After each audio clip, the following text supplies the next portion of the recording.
is Carol May Whittick. Welcome to Her Conversations, Tools for the Awakening Woman. Her is an acronym for Higher Energetic Resonance. This is the optimal state to embody in order to attract our highest desires. Who is the awakening woman? She's a woman who's seeking a greater possibility in her reality and looking for solutions. She knows being awakened is not a lofty ideal but a necessity. If she can transform herself, she can change the world. Her conversations will introduce you to talented women who will speak to your spirituality, sensuality and soul. They share their stories and explain how they are in service to the world. So let their words and these conversations embolden and inspire you.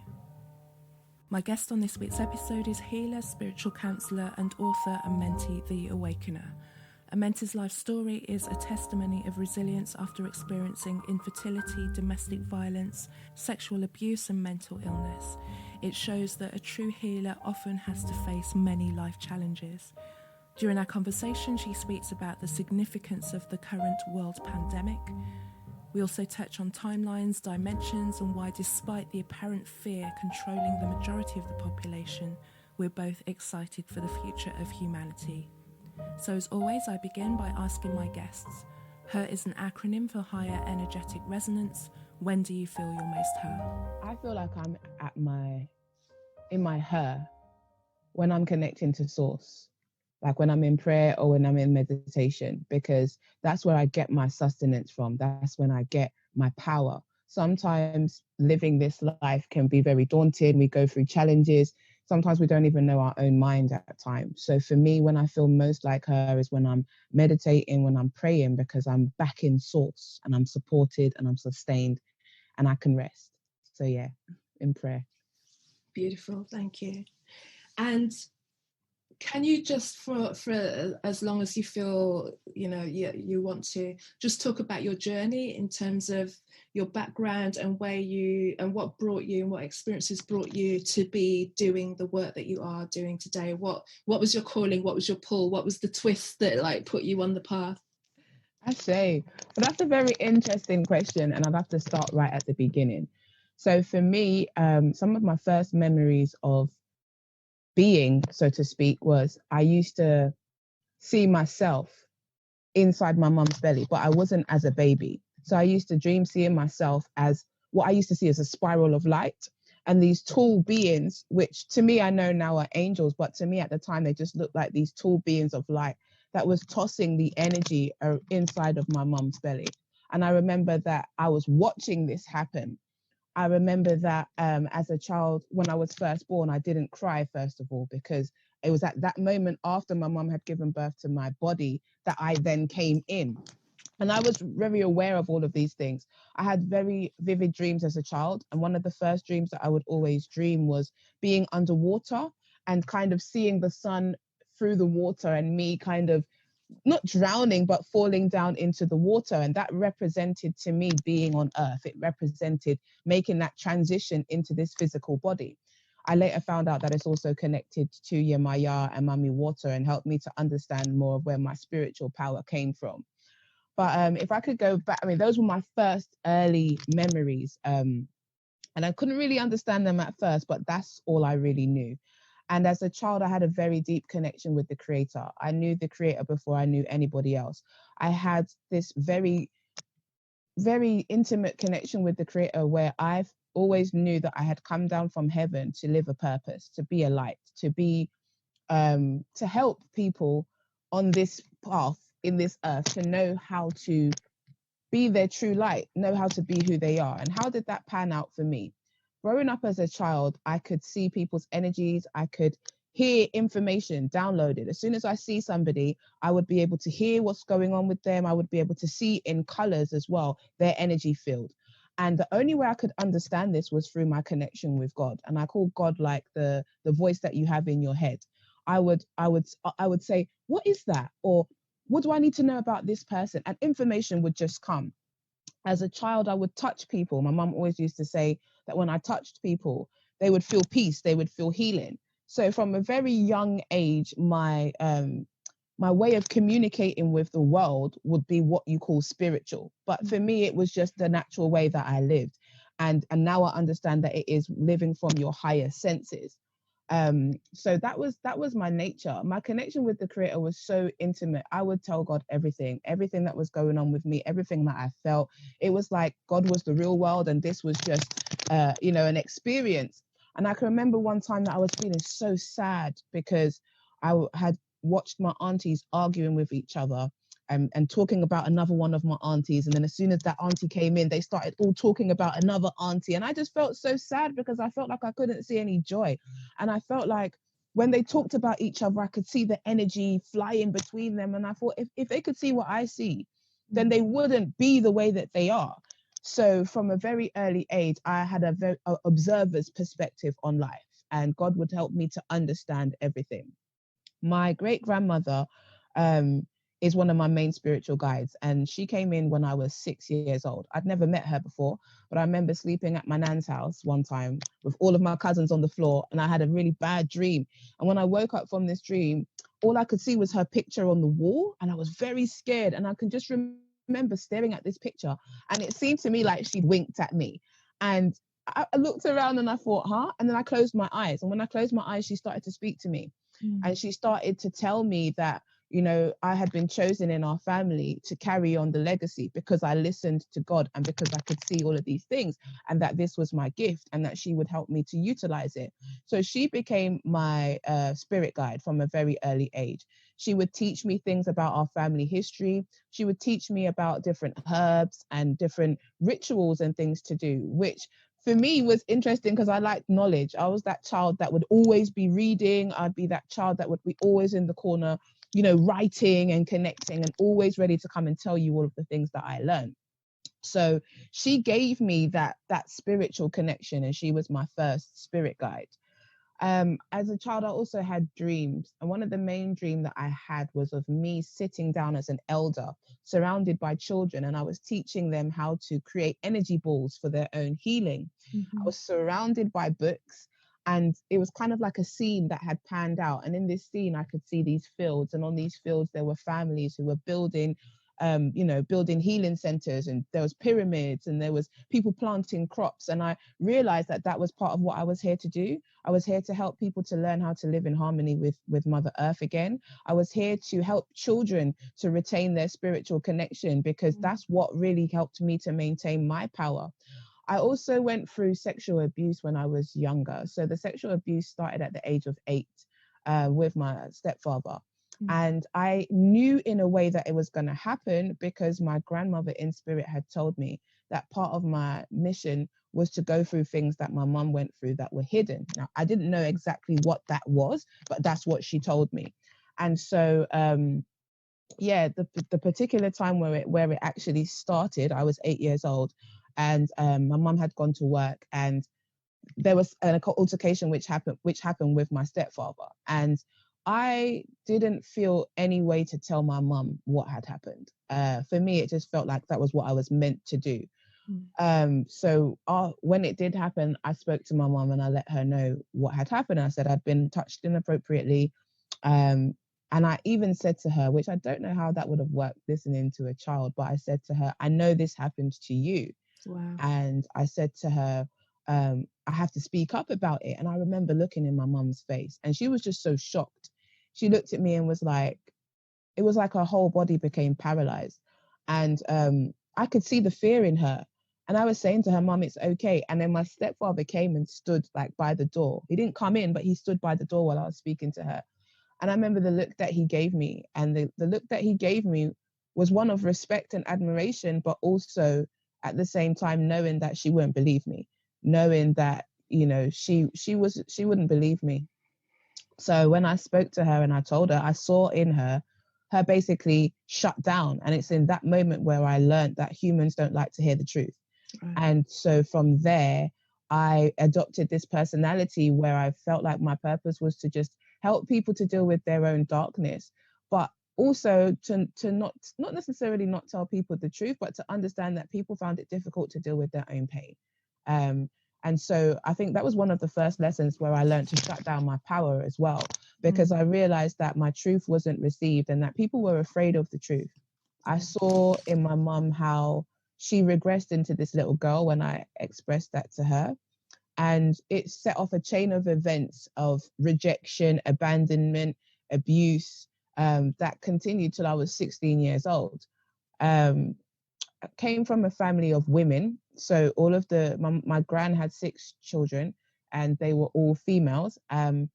But there was always this thing that I felt within them, that they all felt a bit lost, that they all had relationship problems. They all had a negative side of them, which they would use to make themselves feel better by putting other people down. And I realized that there was a lot of hurt in my family.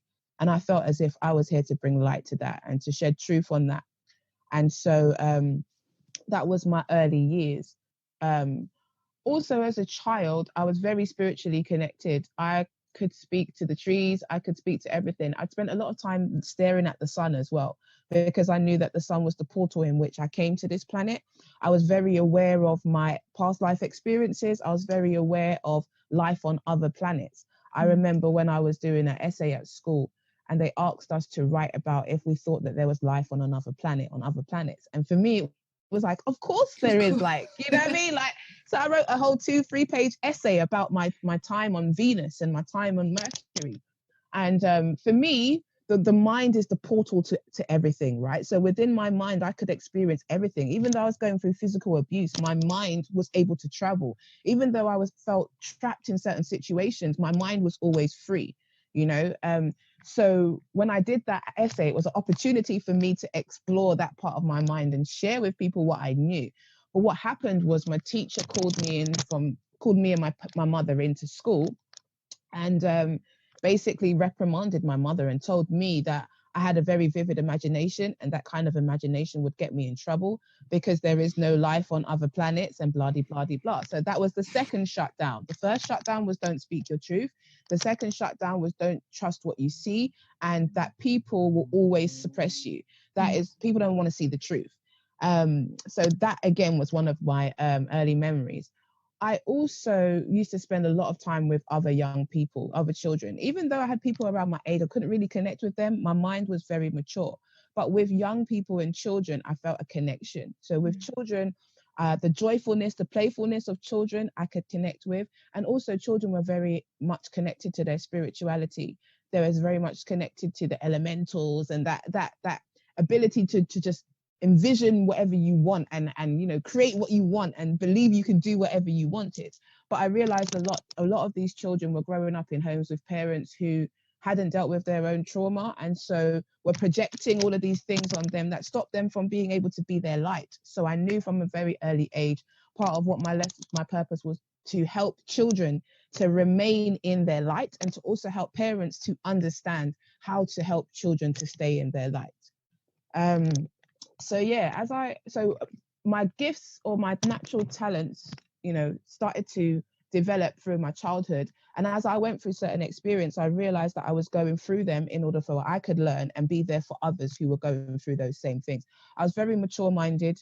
I was called an old soul because my gift is to be connected to the mind of God. So I love knowledge. I just know things. That's my gift. I just know.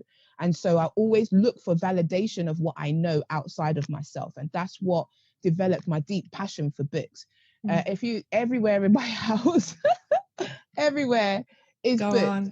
Everywhere is books. You know, I love books. So that developed my passion for books. As I continued to grow, I went through a lot of things because my mum and my father were both in, you know, domestically violent relationships. I had brothers and sisters.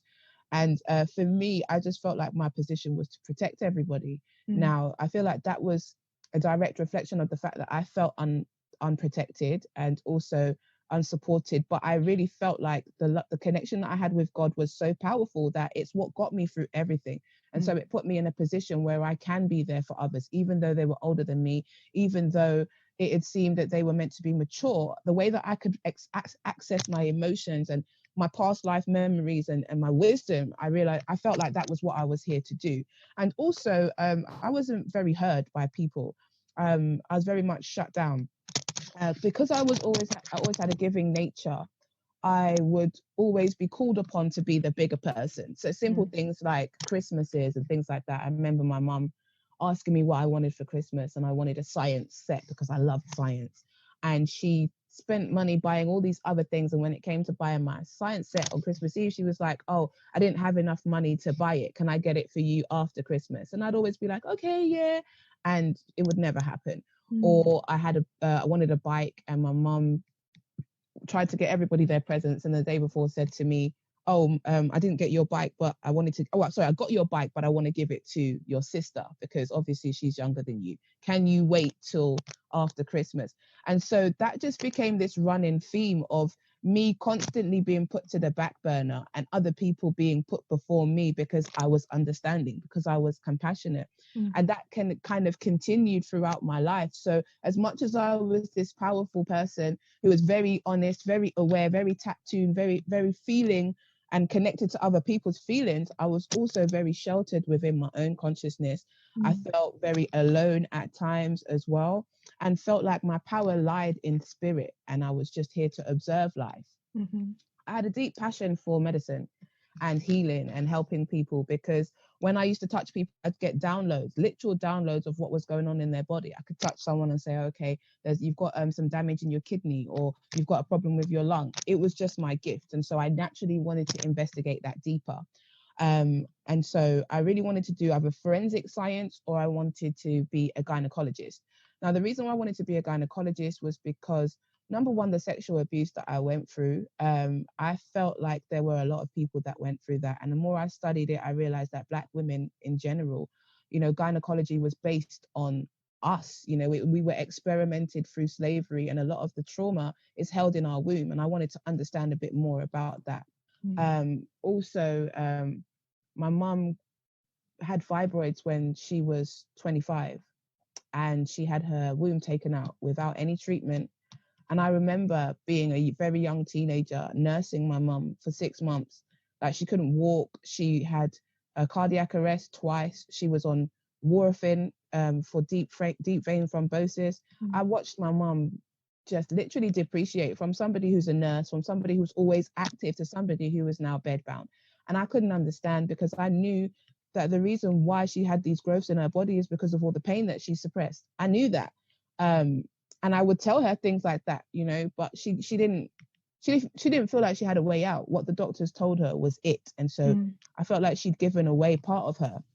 So that made me decide that I wanted to help other people to understand, that there are alternatives to health. During work experience at school, I went and did forensic science, and I went to a forensic science lab. But the first... Sounds fascinating. I would have loved that as well as a kid. It was amazing. It was amazing. And I had a real passion for school, right? I loved school. So I remember being there the first day, and weirdly enough, the case that had been brought in that day was a young woman who was about 23 years old, who had been raped, and she had been her body had been pushed into the Walmer River in Wimbledon.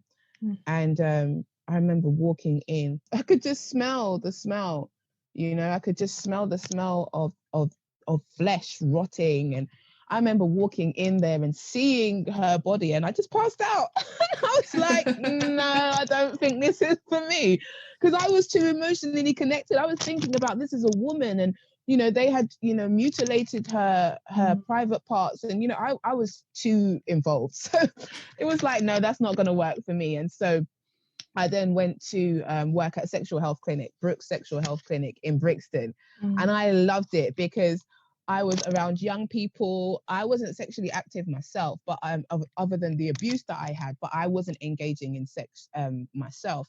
And so it was interesting for me to speak to other young people and to learn more about the social aspects and things like that. And so I thought, okay, I found something that I enjoy here. So what I did was I went to Guy's and St. Thomas's Hospital. My mum was working in Guy's and St. Thomas's at the time. And I decided to just go there at age 15 and go to the gynecology department. And there so happened to be a woman that worked there as the manager. I'll never forget her. Her name was Mel, beautiful Black woman. And I sat down and spoke to her about, what had happened to my mum and my dream and my passion. And she gave me a job there and then at 15 years old. So this was in 1999. She gave me a job as a clinic clerk in the gynecology department. She also took a shine to me because she could hear my story. She could hear how intelligent I was, but she could still feel that I needed nurturing and guidance and somebody who could just see me, So I really appreciated her, because whilst I was there, I was working with women, and these women were like 40, 50, but I just felt so comfortable with them. You know what I mean? I was only 15 going on 16, and I just felt so comfortable. I've always been comfortable around elder women. I appreciate the wisdom that they have, and so I learned so much whilst I was there. About life, about women, about sisterhood, things that I didn't learn from my mother, I learned from these women. And every day I would build these relationships with the women that were coming in to the clinic, and I realized more and more that a lot of the physical pains that they were having were based on emotional trauma and mental trauma. And so I would talk to the gynecologists, the surgeons, and the doctors about my intention and my special connection with wanting to help Black people especially. And so they would invite me to watch certain procedures being done, like colposcopy, where you have like the scraping of the cervix to check for cancer and sexual health and different things like that.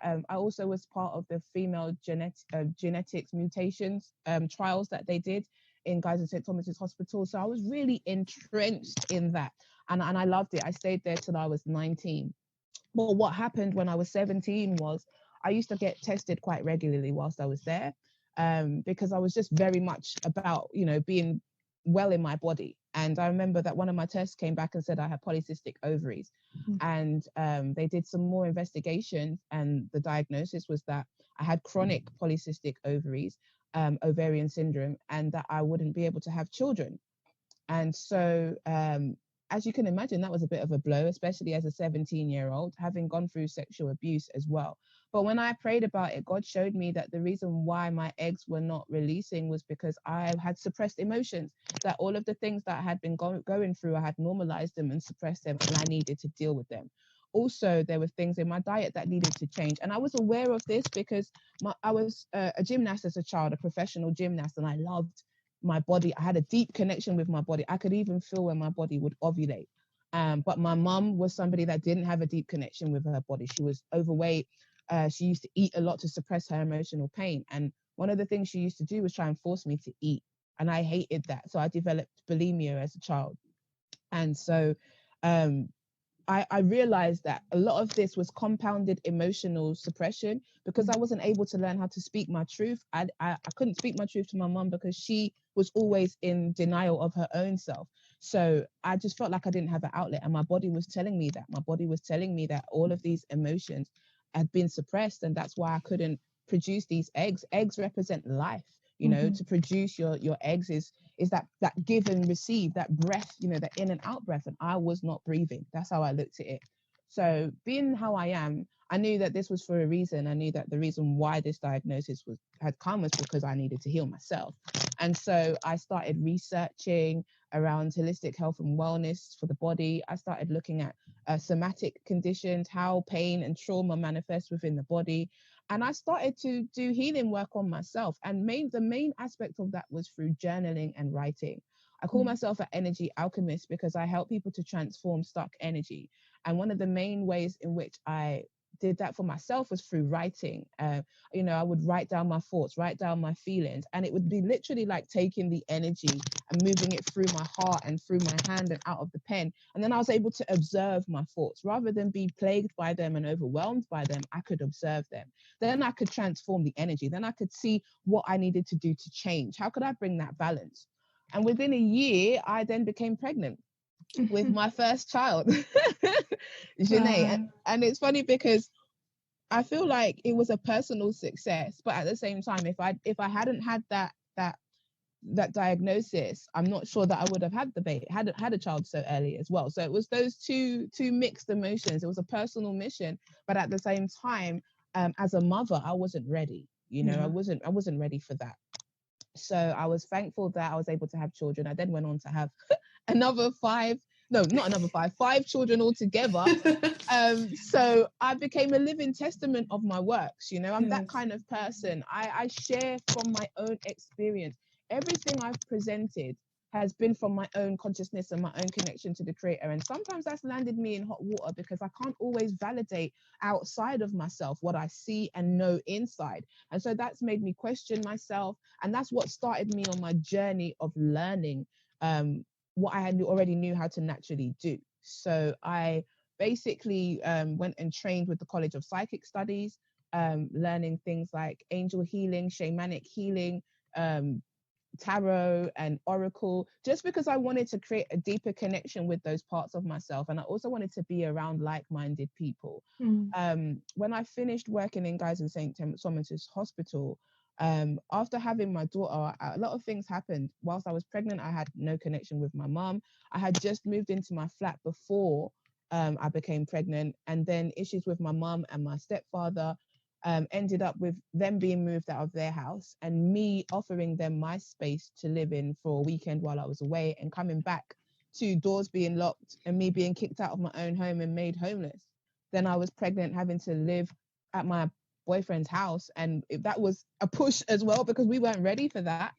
But I was still able to get the nurturing from his mother, and that's what I needed. I needed an example of a strong Black woman. She was into Rastafarianism as well, and so that's where I got a lot of that culture and that understanding of how it, how it was to be a woman, and that started my journey.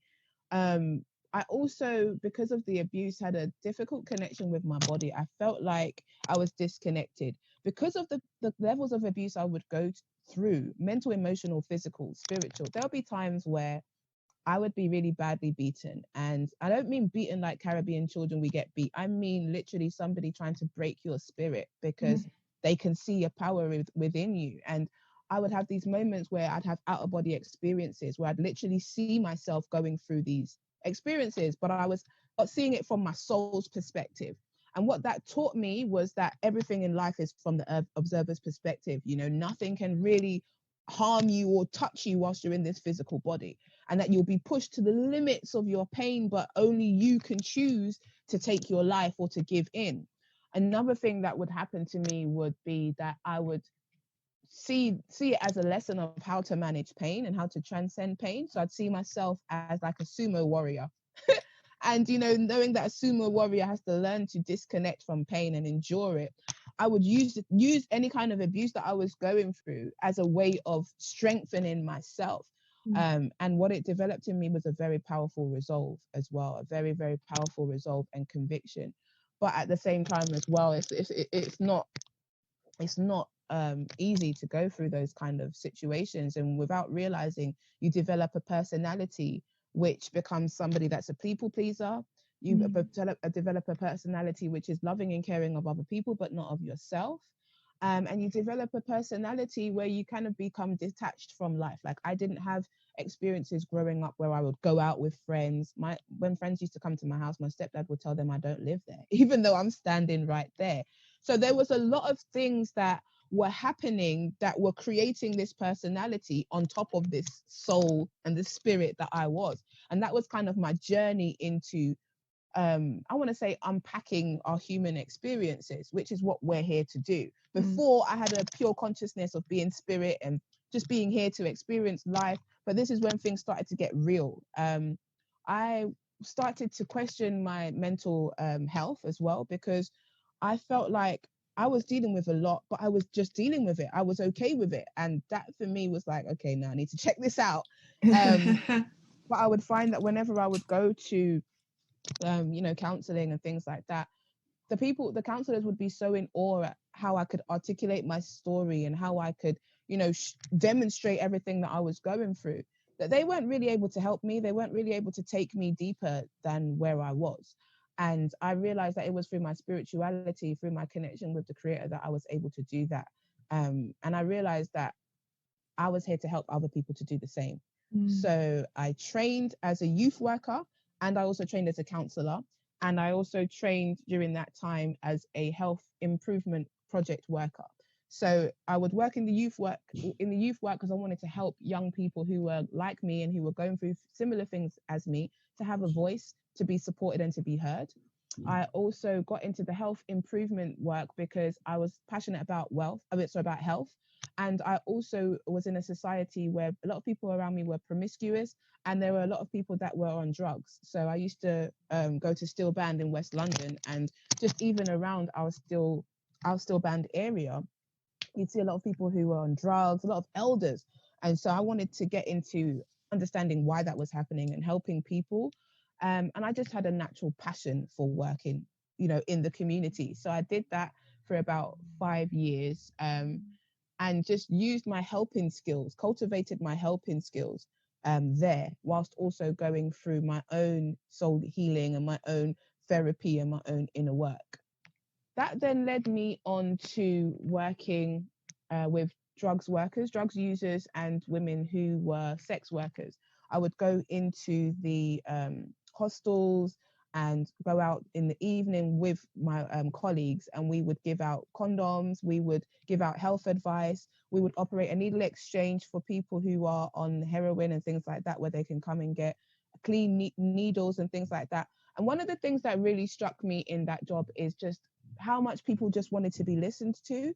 I realized that people go through things in life and they become very traumatized by it, but they don't always get the help that they need. And we can all be quick to judge. And when people find themselves in those positions, I realize it's not because they want to be there, it's because that's where their life has led them.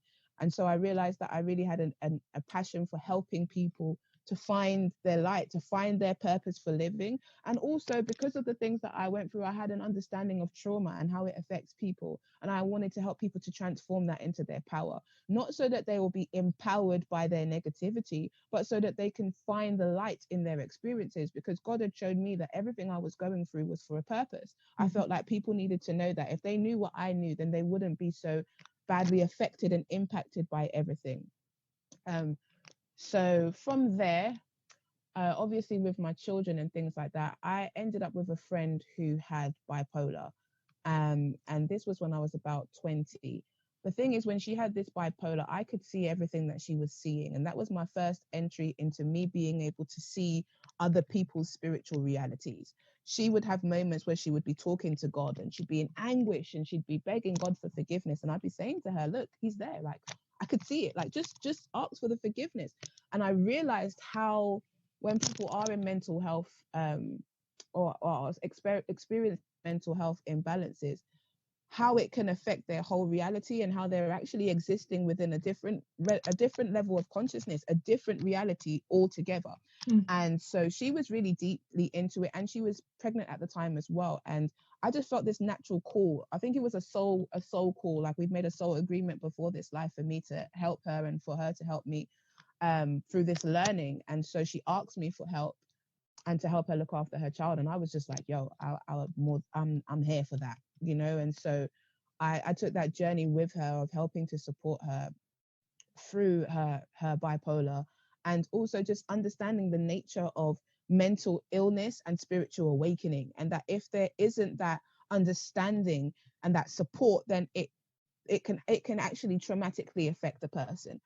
Most of the things that we're going through are life lessons, and the big challenges that we go through in life are helping us to become what it is that we're here to be. But because we don't have that understanding, and because we don't have that guidance, and there's so much stigma around mental health and things like that, there were so many of our people that were getting trapped, that were getting pushed to the wayside. And so I realized very early that this was something as well that I was here to do, to shed that light, because I could see her experience. I was able to communicate to the doctors and things that were going on for her, and just see spiritually what was happening. That was a very challenging time, which changed a lot of things for me as well. But I learned so much, and yeah, I learned a lot. And so from there, I went into my own journey. I got into a relationship with the father of my next children. So the first child I had was with my best friend. But I knew I didn't want to be in a relationship with him. I was just with him because he was helping support me at the time when my parents were, kicking me out, moving into my flat and things like that. And so I needed that support. And so he was my best friend. And so we naturally had a relationship with him. And I remember being so, I don't want to say naive, but so innocent, that I was so thankful for the help that he gave me. I was like, what can I do for you? Like, and he was like, oh, well, I'd love to have a baby one day. And I was like, okay. It was literally that simple, because for me, I hadn't had people really be there for me like that in my life. So I really appreciated it. But we ended up having issues around domestic violence as well. because we were young and trying to figure it out, and I also didn't know how to articulate my true feelings. I was a people pleaser, and I was always just trying to pacify every situation. I couldn't get in touch with who I really was, and so that caused problems in our relationship. The second relationship that I got into was also very challenging for me. There was a lot of sexual abuse, a lot of physical abuse, a lot of mental abuse, a lot of the things from my childhood manifested in that relationship. But the relationship was a soul contract. This person who I was having the relationship with, I knew on a soul level, I'd already been shown that there was great lessons that we had to learn. That didn't make it any easier, but that was the nature of that interaction. And I learned a lot and went through a lot of healing, and it came to a point where I was going through so much abuse and taking on so much that I just started to feel disconnected with who I was. And so I started learning how to do massage because I wanted to get connected with my body. And then from then I learned massage, acupuncture, acupressure, a whole load of holistic body therapies, which I then became qualified in and then trained as a teacher to teach them. I also qualified myself as a music teacher because I love music, and so trained with the Rock School to develop music for healing, music for health and well-being. I also play a lot of instruments, including the steel drums, and so I wrote courses for steel drums and how people can use the power of steel drums for healing because it's a vibratory instrument. And so that's when I started to really get into the healing work on a deeper level. I was a stay-at-home mum with my children, and so I utilized the healing work to support me and my family. I operated my first business doing holistic health and wellness. I would operate as a mobile therapist, so I'd go around all of London doing holistic therapies. And at first, you'd find most people would just want massages because I was dealing with high-class clients. But what they really appreciated from me was that once as much as they got the massage, they also get a diagnosis of what was going on in their body. They would get this spiritual energy. And then I started to feel like, okay, there is a space for me. The world needs more of this. Where I was feeling hidden, I realized that there was now a space. But I also struggled with parenthood, motherhood as well, because of the dysfunctions in my relationship and also just getting used to being a mother. I hadn't mothered myself. I hadn't really got to understand who I was, and I was already now having children. So I didn't have that easy transition into motherhood where you're just naturally like, oh, my children, I love them. I was still very much disconnected. I just saw them as, okay, I've had these children and I'm here to raise them until I can then raise myself. It was just a very weird situation. And it can happen, especially when people see you as a maternal person and they see you as an old soul. And most children that have been in situations where they've had parents that have been abusive or things like that, they genuinely adapt and adopt these very mature qualities, but they inside haven't necessarily had the experience of growing into their maturity. And so that was something that I still needed to do. Whilst I was with my children as well, I went and studied. So I studied quite a lot. I studied for my degree in community sector management at London Met, which included psychology and sociology. I also trained to be a regression therapist and a hypnotherapist with the Regression Therapy Academy, because I really wanted to understand the mind and also understand how to shift the mind, because for me, I always wanted to keep my mind balanced, and sometimes my mind wasn't working for me, I felt. So I learned these skills, and because I love to learn, I just started to learn more and more and more.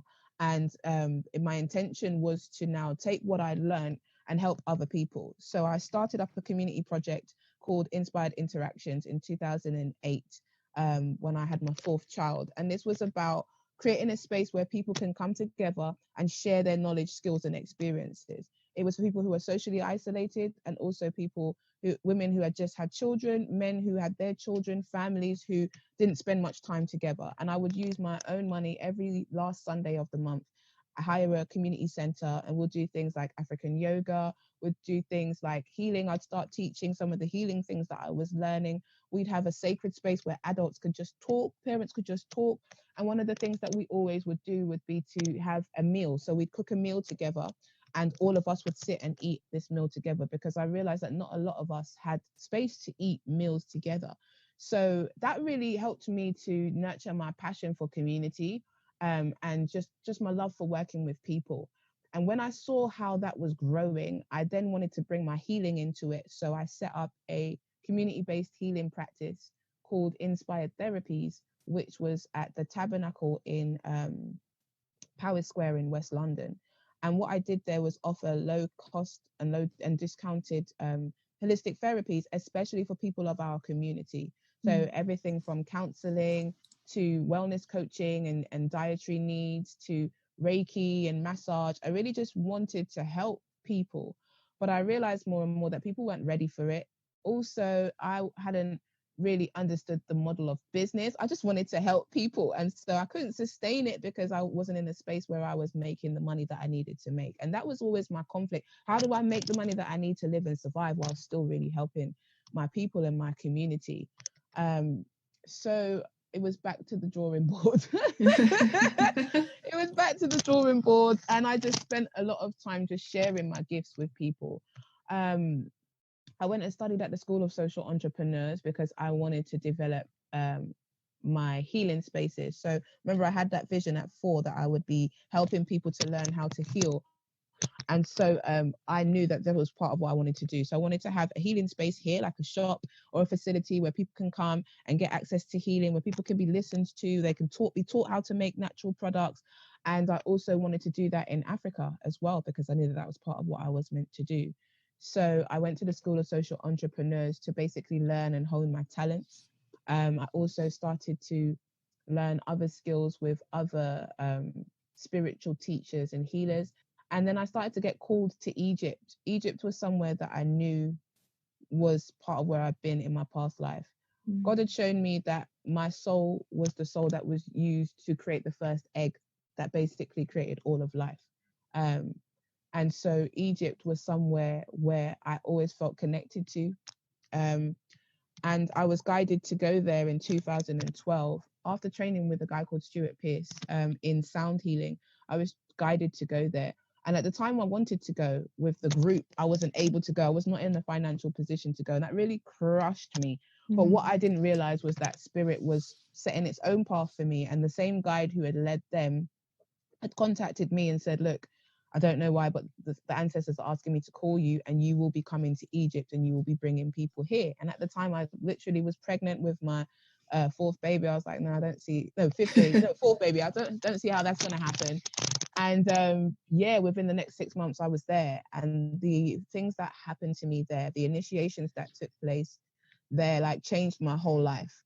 Things that I felt were just my imagination, like manifested. There was certain things that happened in tombs that I went to.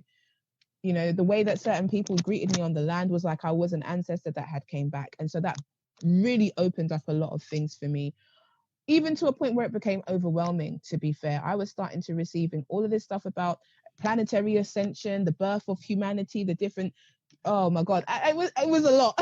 And at one point it just felt so overwhelming. I felt like I couldn't relate to the people in my reality anymore because I was receiving so much. And to be honest, it's a lot of the stuff that's happening now and a lot of the stuff that is to come, but I just felt like I couldn't really relate it to the people around me. So I just spent a lot of time writing and channeling and journaling and things like that.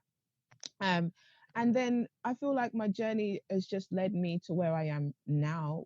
Well, actually, before that, I feel like Facebook and social media became a way of me connecting with people, especially Black people, and showing them our power. Like, I was fed up of going to all of these spiritual groups and spiritual classes. I mean, I even had people contact me and enroll me on courses that I knew nothing about.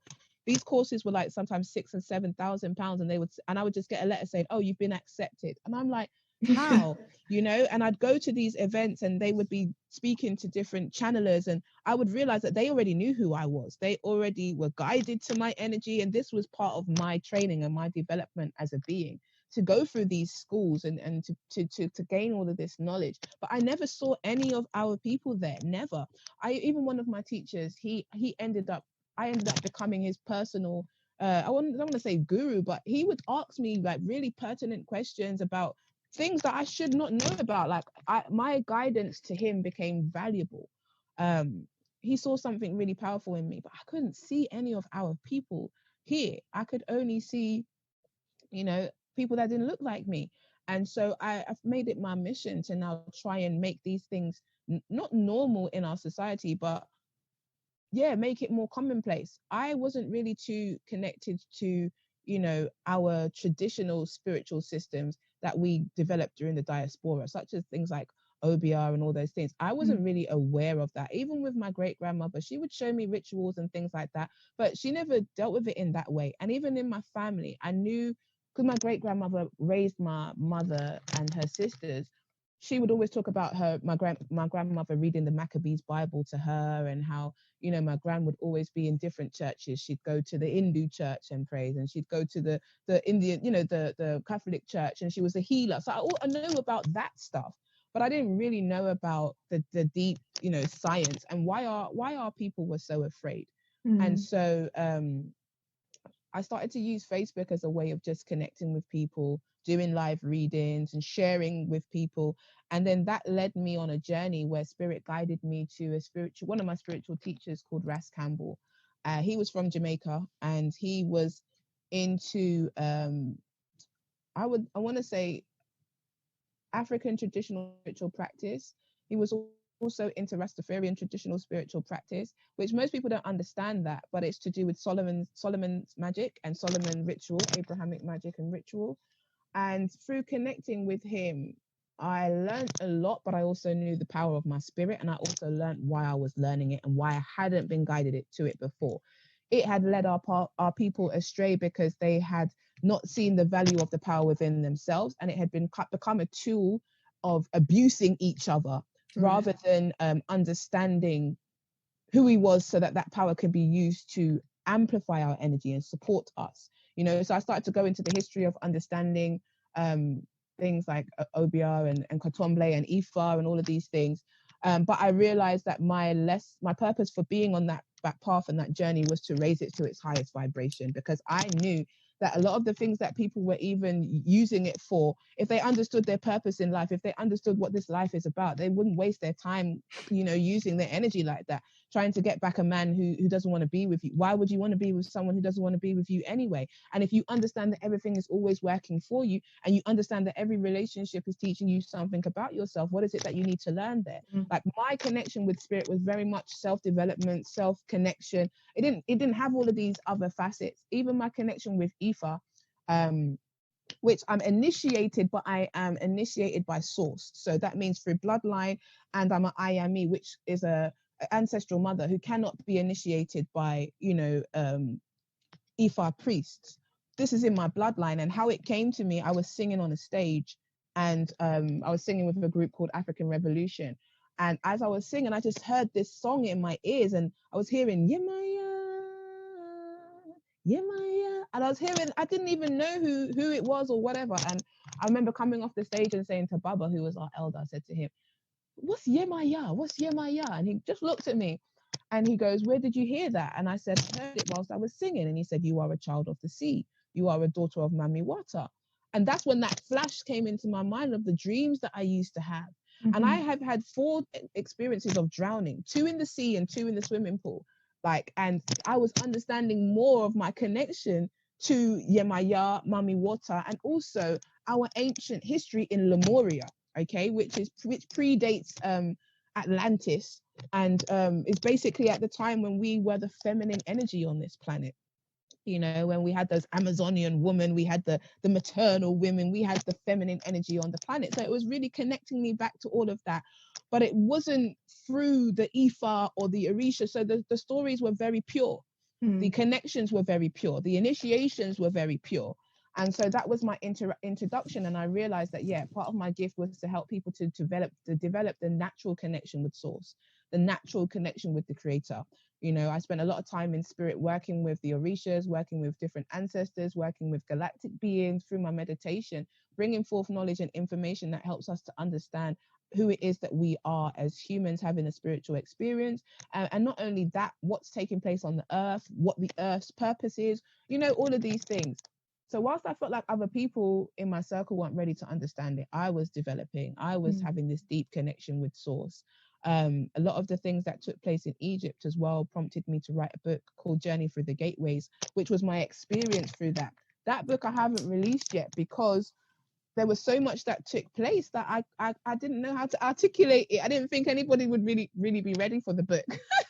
but it's a book that's written. And I also, in one of the tombs, I was in a tomb called the Tomb of High Priest I, and he's the one that initiates Akhenaton. He's the one that initiated and worked with Queen Tai. He was the one that was responsible for helping to initiate the kings and queens into their sacred power. And his tomb is seen as one of the most sacred tombs. Now, when I got to the tomb, they told us that the tomb was closed because they couldn't find the key, and they hadn't found the key for 2 weeks. So I was getting ready to leave, and this elder came to us, and he motioned for me to come to him. And when we looked at him, he had this blue ring around his eyes, and he looked into my face, and then he walked back, and he walked off, came back, and handed me a key. And this key was the key to the tomb of I, the high priest, who initiates all, reincarnated kings and queens. Mm-hmm. And so they gave me the key, and I was kind of like, wow, okay, what's happening here? And I basically had to open the tomb and descend into the tomb. And I have a video of it, which I can happily share with you. But it was an amazing experience. They knew who I was. They knew that I was a soul that had returned. I wasn't fully conscious of that yet.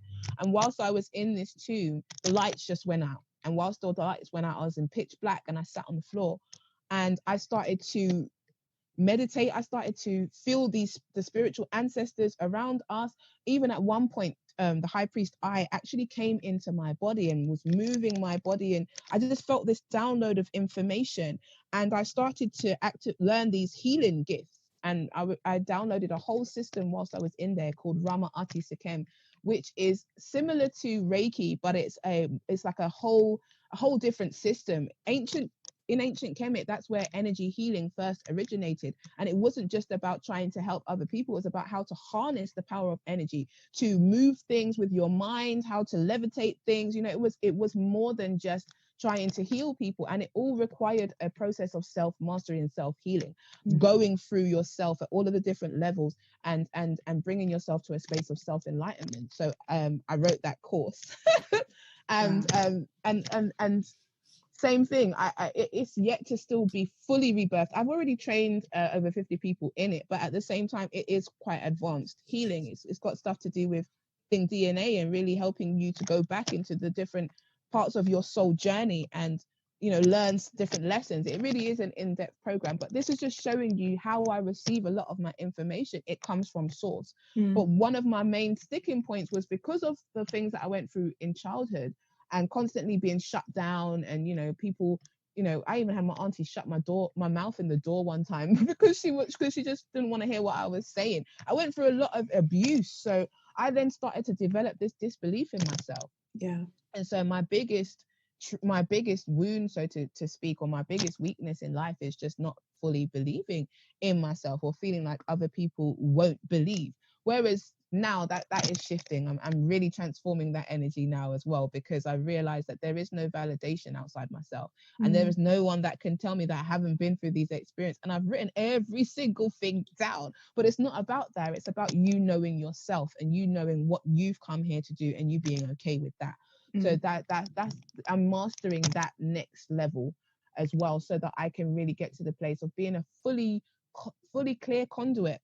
Because whether we like it or not, our life experiences do, they not alter the lens, but they provide a lens of experience for us on top of the soul, that knows all things and that is pure. And so we're constantly working through the image of the lens, the image of who we are, and bringing that into alignment with the truth of who we are, our soul. So my spiritual journey, and how I got to this point has been my life. Sometimes it's difficult for me to really express and articulate who I am, how I work, because there is so much. I combine all of the different tools that I have to create a unique experience for people that helps them to, alchemize their trauma, understand who they are, understand that their life has a purpose and meaning, and that everything was written and divinely designed. Help you to understand that, help you to access that plan so you know who you are, and also for you to live that. I'm here to help awaken people to their own divinity, and I really feel like I'm here to help people to establish their connection with the source directly. Because yes, we have got lots of systems, and we've got lots of gods and lots of different ways of connecting with the source, but we can get confused. I believe that my job is to help people to have that direct connection, because that's what I have, and that's what I've always known. Part of my journey is also, as I said in the beginning, to help reawaken Black women to their spiritual power, to help them to heal through their trauma so that they can step into their purpose, because I believe that that's integral for the next stage that we're going into. The woman is the nucleus, and the story that we've been through on a mass level in terms of patriarchy, matriarchy, the Black woman herself is the beginning and the end. But at the same time, she's lost that understanding of who it is that she is, and she's lost her power. And so I know that part of my mission here is to be an embodiment of that energy and to help other women to shine that light on themselves, because I believe that once we're in our matrix, like the matrix is the matriarch, right? We, the elder wisdom of the women, like we are that, but we have lost our way, and it's about reawakening that, but it's also about creating space for our healing as well, because we are the ones that are going to nurture the future. So that's where I feel like my path is leading me, and also working with children, because I've really noticed a lot more, especially of late, a lot of our young people are suffering from mental health and traumatic conditions, and we can't wait until they reach our age before they have to go to counseling and get the tools that they need to deal with things that their parents have gone through or that they've had to go through. My job is to help them have the tools now. So yeah, that is a bit of my healing journey. It's quite a long journey, but yeah, I felt like I just need to express it, because it is me. It's not a profession, it's who I am. You know, and that's what qualifies me for what I do. And it's like a testimony. When you were speaking, it was like there's so many like parallels with experiences that you've had in your life, where I was just like, yeah, I went through that, you know. And but then also having the same outlook on it, because it could have quite easily, you know, there's like anyone who really, really knows me, like really, really knows what has gone on, you know, will be like, you've been through a lot, you know, but like you, I've got that same outlook on it. It's like almost like kind of give it to me, like shape me. It's like an initiation. It's like a resilient, and in particular, there's one person who was being like particularly abusive to me that I had to cut away from. Right. And one of the things that they said to me was, and they didn't even mean it as a compliment, they were like, man, you're resilient. It's like, you know, they just couldn't find a way. Whatever they were throwing, it wasn't coming. And it was like, well, yeah, you know. So in all of the different things that you've said, like there's areas of abuse, there's areas of shutting down as well. I really, really hear that. really, really hear that. And also, you know, experiences with mental illness. And as my experience of mental illness was living with my mum, who was diagnosed with bipolar. Right. But you know how over the years they change what they call it. Definitely. But one of my thoughts was always that because she was a deeply spiritual woman, she came from the church, was like, because even times in her mania, she would talk about things that you'd be like, it might sound crazy, but it's not crazy as in crazy. It's crazy as in she's seeing things and people don't know how to interpret it better. Exactly. You know, and the way that they go with things like that in this world is just give you a bag of pills and suppress you and push you down, and also the whole thing about seeing that matriarchal level of women as sisters talking about each other, constantly doing each other down. And it was just, you know, you're looking at it going, why? Because they all just seemed so unhappy. Exactly. Individually and with each other, and jealous of each other, and scared of each other, and exactly. But then still mirroring each other's pain and trauma as well, not realizing that in each other is the solution. That was the thing for me, you know. Sorry. No, it's fine. But you know, one of the reasons that I like you dropped into my mind the other day, and I was like, I need to speak to her, and I need to get I need to get her on the podcast, and I need to get it out like ASAP. Okay. It's because of what's happening right now. And yeah, we can, you know, there's so many different threads of story that's going on, right? And, you know, there has been an element of the virus, there has been this other thing, but also in my heart, and it's, you know, you as a spiritual woman will know this, is that there's a period of time where we're going to wake up. And I truly believe that this is what's happening right now. Definitely. That people are awake. I mean, you can see it, like, you know, some people are getting the truth sooner than later. And it's like, if you're walking down, for me, the experiences, if I go around in the world, especially if I'm seeing people kind of like masked up and gloved up, is I feel like I'm walking into a completely different reality. Exactly. I'm just like, I know we're like all human and stuff, but I'm not seeing what you're seeing. I'm not feeling what you're feeling, because I've got a level of hope and excitement about something that's coming online, like now, if you choose to see it. And you're trying to like literally go around and just kind of really like wake people up, because it's like, if you go down the fear road, we might have to, you know, we have part, and we don't even know what the part was going to look like. But it's like, I can't go down that fear road with me, because it doesn't make any sense. And, you know, with all this kind of time off that we've had, meditating like a mofo, man. So I'm completely connected all the time. Anytime it feels like it's going a bit stupid, I'm like, I need to just sit down for a good and connect. And in that connection, it's just like getting more and more openings and more awakening and more connection to source. Exactly. In that, you know, like you're talking about new worlds and new experiences, and understanding what it is that we are capable of as having a human experience, but also bringing that spiritual gift and the spiritual things that we can do while we're experiencing it on earth. And it's just like there's an opportunity for us to have like a really amazing experience while the experience is here. Exactly. Or we can go in the darkness and follow that one. It's like, what are your thoughts on that as well? Because I'm like, I woke up, I'm like, I need to speak to her. She needs to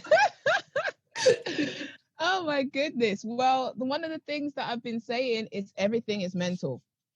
Okay, so when you talk about the fact that some people are in fear and some people are, you know, understanding that there's a new awakening, a new opportunity taking place, it all depends on what people are allowed to enter into their minds. And we are in the time of awakening. This isn't just some, you know, new age fantasy. Everything in the so on a downward cycle, you are learning about things, and when you are on an upward cycle, you are expressing an experience, even though you're always experiencing, whether you're going on a down and an upward. But it's about growth, it's about expansion, it's about progression, it's about awakening, right? And so this planet goes through a process of dissension and ascension, dissension and ascension. When we talk about the fall of humanity, we talk about the dissension, the last dissension that we have. When we look at our ancient ancestors, we see that they were able to do a lot more things than we were able to do, meaning that they were vibrating at a much higher frequency and a higher level of consciousness than we are right now. And so in order to learn, we decrease in consciousness. And then in order to expand and utilize that learning, we awaken and ascend. So it's always been written that there would be a time, they talk about the ending of the Mayan calendar. They talked about 2012 and, you know, the apocalypse. They talked about it in the Bible, where it talks about the end of days in Revelation. So there was always going to be a so-called ending. What we understand from nature is that there are no endings, there are only beginnings. And, you know, it's almost as if one cycle starts and another cycle ends, but it doesn't end. It's a pathway into a new experience. It's called a transition, right? So we're currently at a stage where we're moving out of a downward experience into an upward experience. And that's not just happening in terms of our reality, it's also happening in the universe. Everything in the universe shifts into another dimension of experience, meaning it gets to experience, everything within that gets to experience itself from a different level. So what does that mean for us? It means that we are going through an expansion. We're going through a shattering of old ways, old programs, old belief systems, and an introduction into a new way of being, right?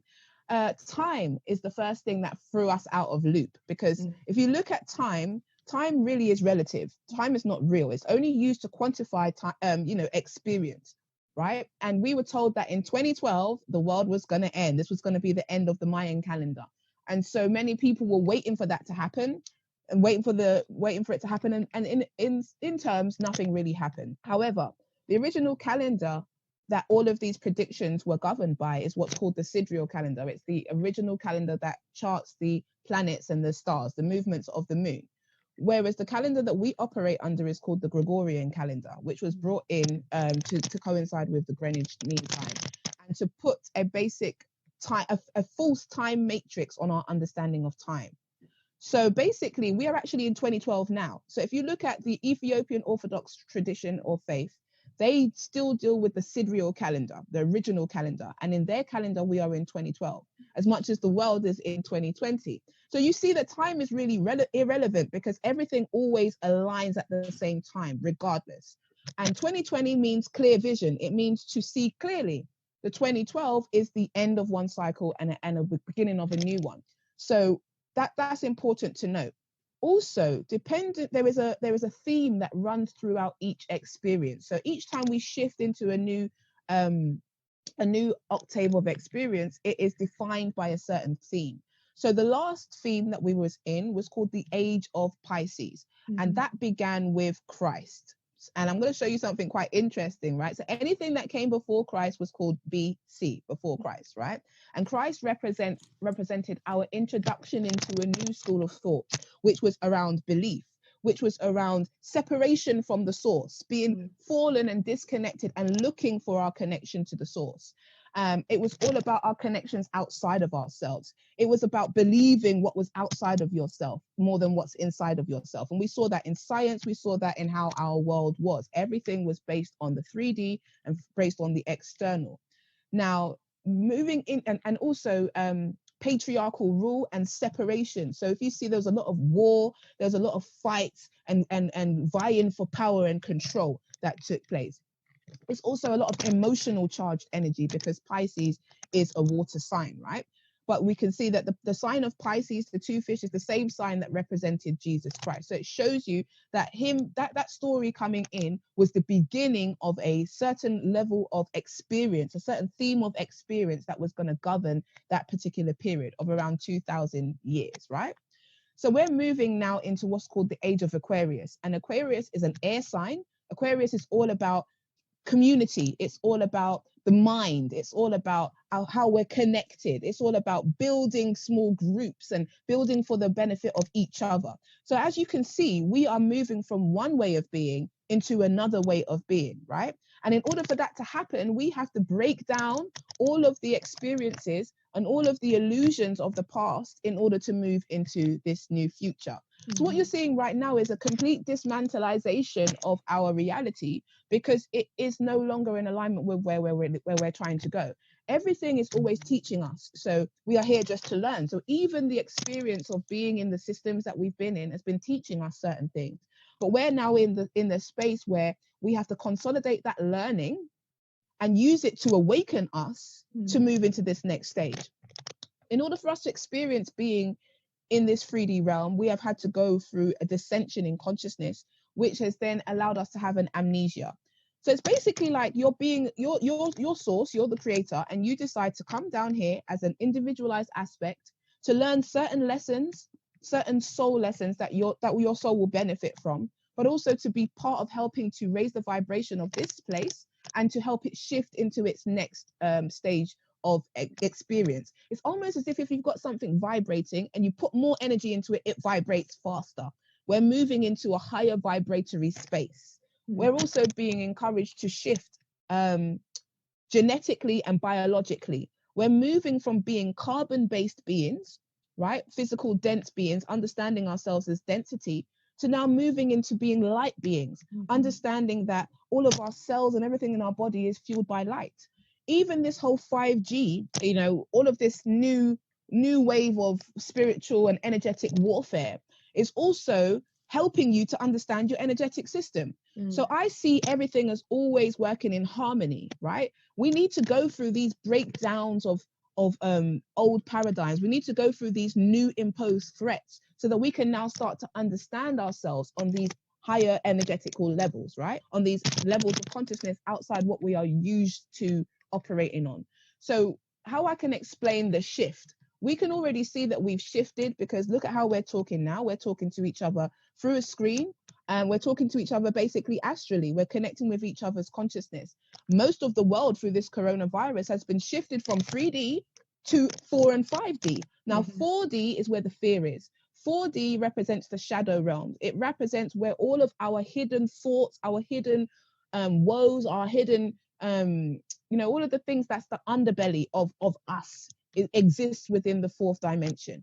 And as we're transitioning into the 5th, we are meeting the 4th dimension. So the 4th dimension is where all of our thoughts are, where our thoughts exist. So what you're seeing now is through misuse of information and fear, we're seeing how through this coronavirus pandemic, we're seeing how people are triggered by their thoughts and emotions and how it has an effect on their whole physiological being and their whole reality. We are understanding how our thoughts alter our reality and our experience. We are seeing how people are literally going through a timeline split, a reality split. You have those who are so consumed by the fear that they don't see anything else. And then you have those who are in the middle, who know that something's not quite right, and they're willing to learn about what else is coming. And there are those who have been doing this work for a long time who are like, okay, this is the signs, we're moving into this new stage, right? And it's those people, the ones who have been doing the work just through sharing, that can raise the vibration of the others. And to raise the vibration means to bring awareness so that you're vibrating at the frequency of this new information. Okay, so what it does is it opens us up to more of who we are. Yeah, who we are on a spiritual level and a bioenergetic level. We have been governed by the 5 senses because the 5 senses are what can operate within our 3D construct and reality. However, we have other senses. We have our intuition. We feel vibes. We can biolocate. We can project our consciousness to other places. These are things that some of us could do before, and some of us were aware we're doing it, but not aware that we were doing it. So, when you walk into a room and you're like, I can feel off vibe in here. That's one of our senses, but it's not a sense that we had developed and given its importance. Now, as we're transitioning into this new stage, and notice how I said that the past cycle, the age of Pisces, started with BC. Now everything before now is going to be called BC, before Corona. so Corona has kind of been the catalyst for this awakening of this new reality, this new paradigm. And as I said in the beginning, everything is mental, right? The Hermetic laws that were passed down from Tahuti, passed down from ancient Kemet, teach us the principles of understanding not only the universe, but also how our reality works. And the first law is the law of mentalism. Everything is mental.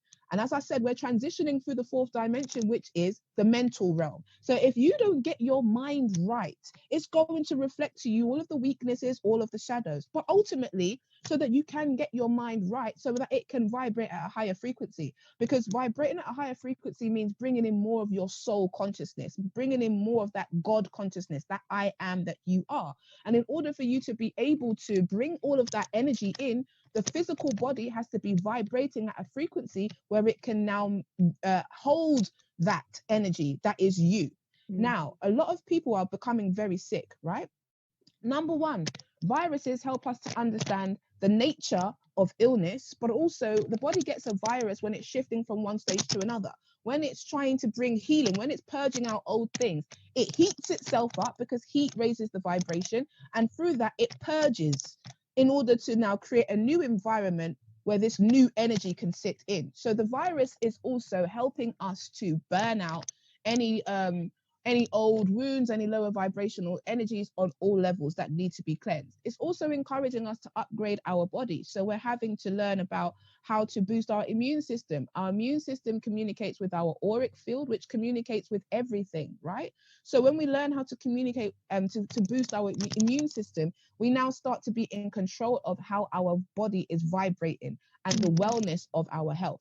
All of our organs vibrate at a certain frequency as well. So we're starting to learn to understand how thoughts, how things like Wi-Fi and 5G can actually have an effect on your body. What you're having to learn is that a frequency of 60 hertz bombarded at your system now makes your blood cells start to overproduce oxygen, and it can poison you. These are all the things that we're having to learn so that we can understand ourselves as light beings. We talk about how we eat our food. We have to get life from our food because we are light beings. So as much as we're going through a crisis, what's happening is that we're getting a crash course into the next stage, how to be light beings. The fear factor. When you look at programs such as, I was watching Monsters Inc. with my children.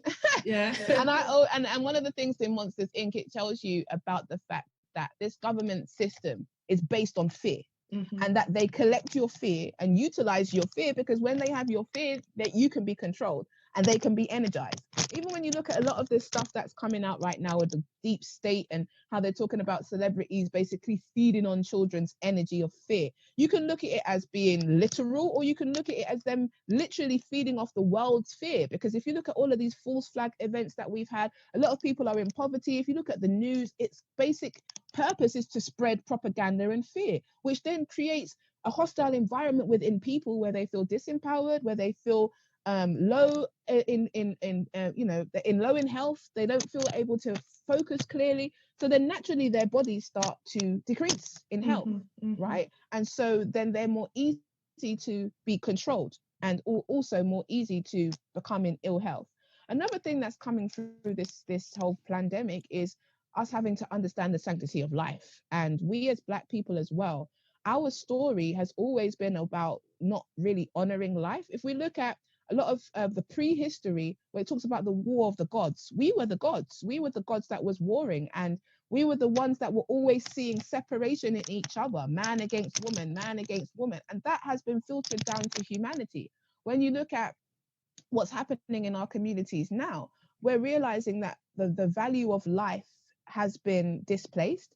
Even when we look at slavery, that was all down to the fact that we did not honor the sanctity of life, right? Because even when you go to Africa, you speak to people, they don't have any remorse because they know that it was business. It was simply business. But it shows where we were not honoring the sanctity of life. And look where we are right now. Again, not in the space of honoring the sanctity of life and not realizing that our healing is in each other. Black people as well, we are the creators. We are the Most High's first physical manifestation of human, what it means to be human. Everything that's in existence is within us. Everything that has been existed after is within us. So when we are in well health, the world is in well health. We have not been in well health for a very long time. And so we're expecting the world to give us and to support us and nurture us when we are the custodians of this planet. So it's also about us now getting back into our rightful position, finding balance within ourselves, mind, body, and spirit. It's also about our women learning what it means to be empowered, to heal our bodies, to heal our minds. It's also about our communities coming together. And we're having to look out for each other. You know, our life is valuable. Our mind is valuable. The skin we have is valuable. Our cells are valuable to sustain life. But we don't have that same valuable ness about ourselves. We don't have that self-worth for ourselves. We don't have that self-worth for each other. And so we're having to address these things. Africa is going to be the epicenter of this next golden age because everything goes in ups and downs. So the power was moved out externally to the West, and now it's coming back into the heart. So whether you like it or not, that is what's going to happen. We are going to live out the next 2032 years of prosperity with Africa being the epicenter, which means that we as people have to get it together. Right? We have to heal ourselves mentally, emotionally, and physically. And we have to understand that we are the sustenance for the whole planet. The reason why people are being trafficked, the reason why people are being taken into hospital and given COVID and then told that, you know, they've got the COVID is because they need organs, they need cells, they need our energy, right? But it's also because we have neglected ourselves for so long. Most of the reasons why we're being affected is because the underlying conditions in which this COVID hybrid condition, so this COVID is a genetically mutated and genetically engineered virus.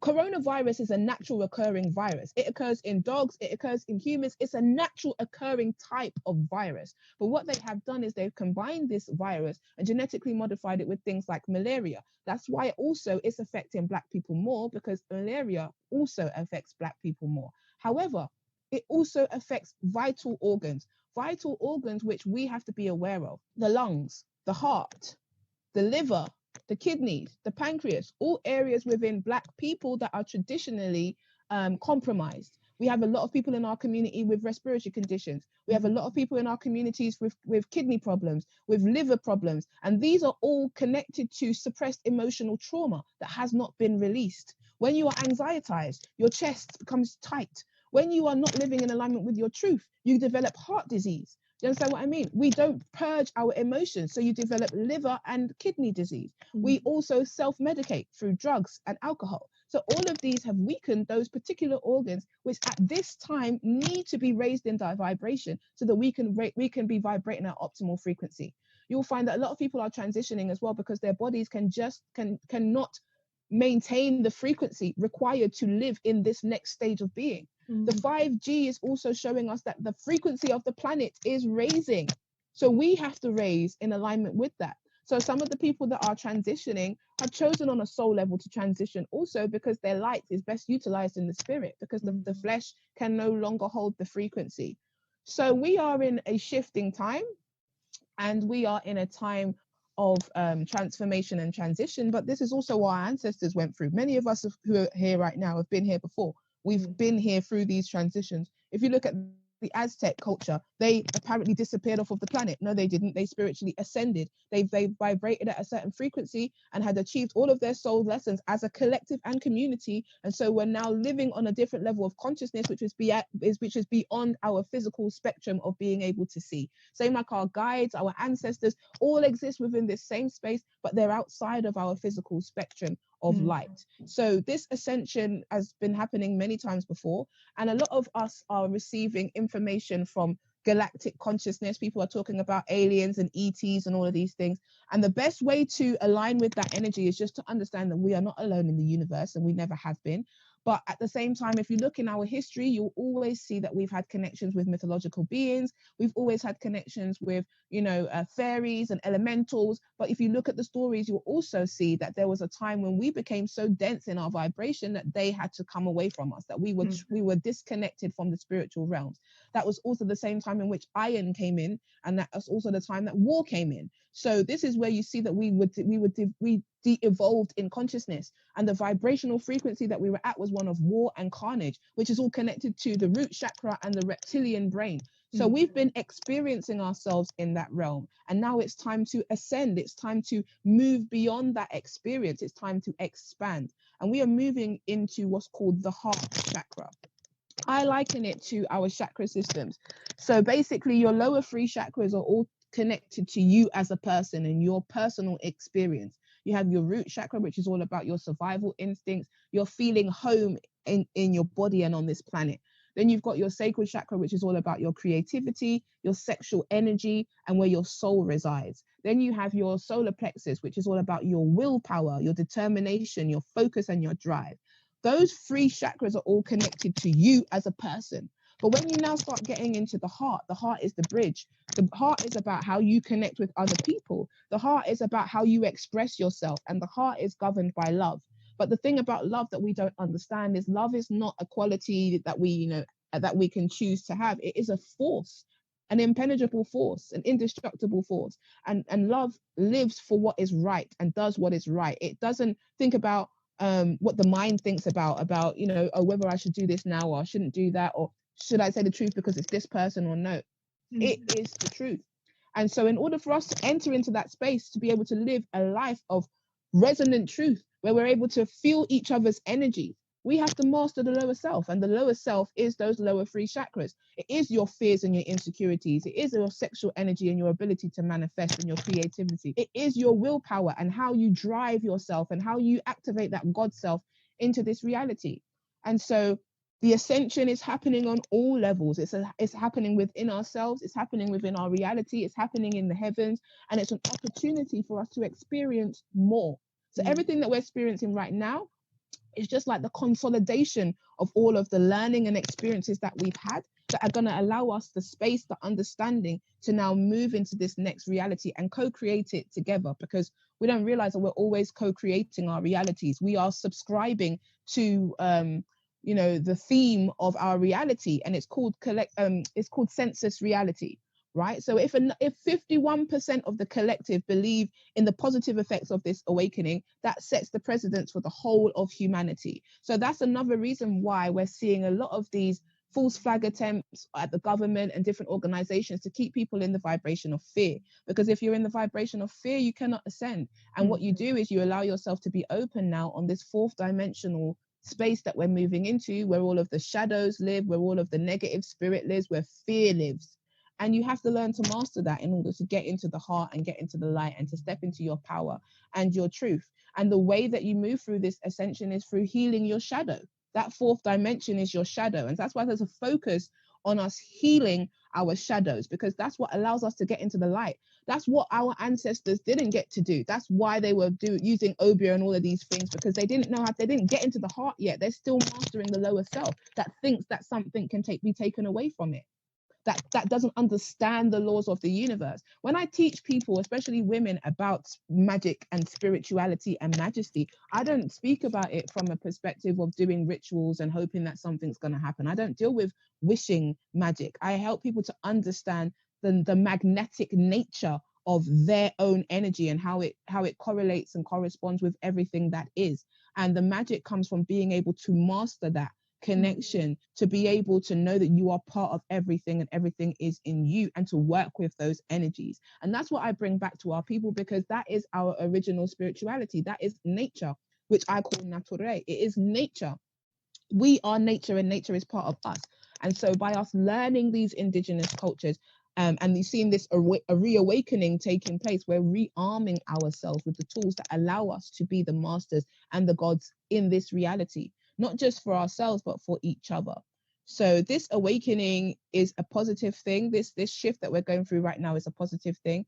This current stage that we're in, which is called the transition period, is like a metamorphosis stage, right? And it will end in 2032. You'll see that since 2000 and let's say 2003, we've had loads of different processions of the equinoxes. We've had, super moons and all different kinds of astrological events that have all been helping to raise the vibration of this planet, because it is happening as above, so below. But there will come a point where it will stop. And it will start to just create a mean, like a resonant vibration on the planet. And 2032 is the cutoff for that. So you'll see that up until this point, people will be moving around the planet. People will be building amongst small communities. Things will be changing. The old way of leadership and governance will change. Everything's going to change.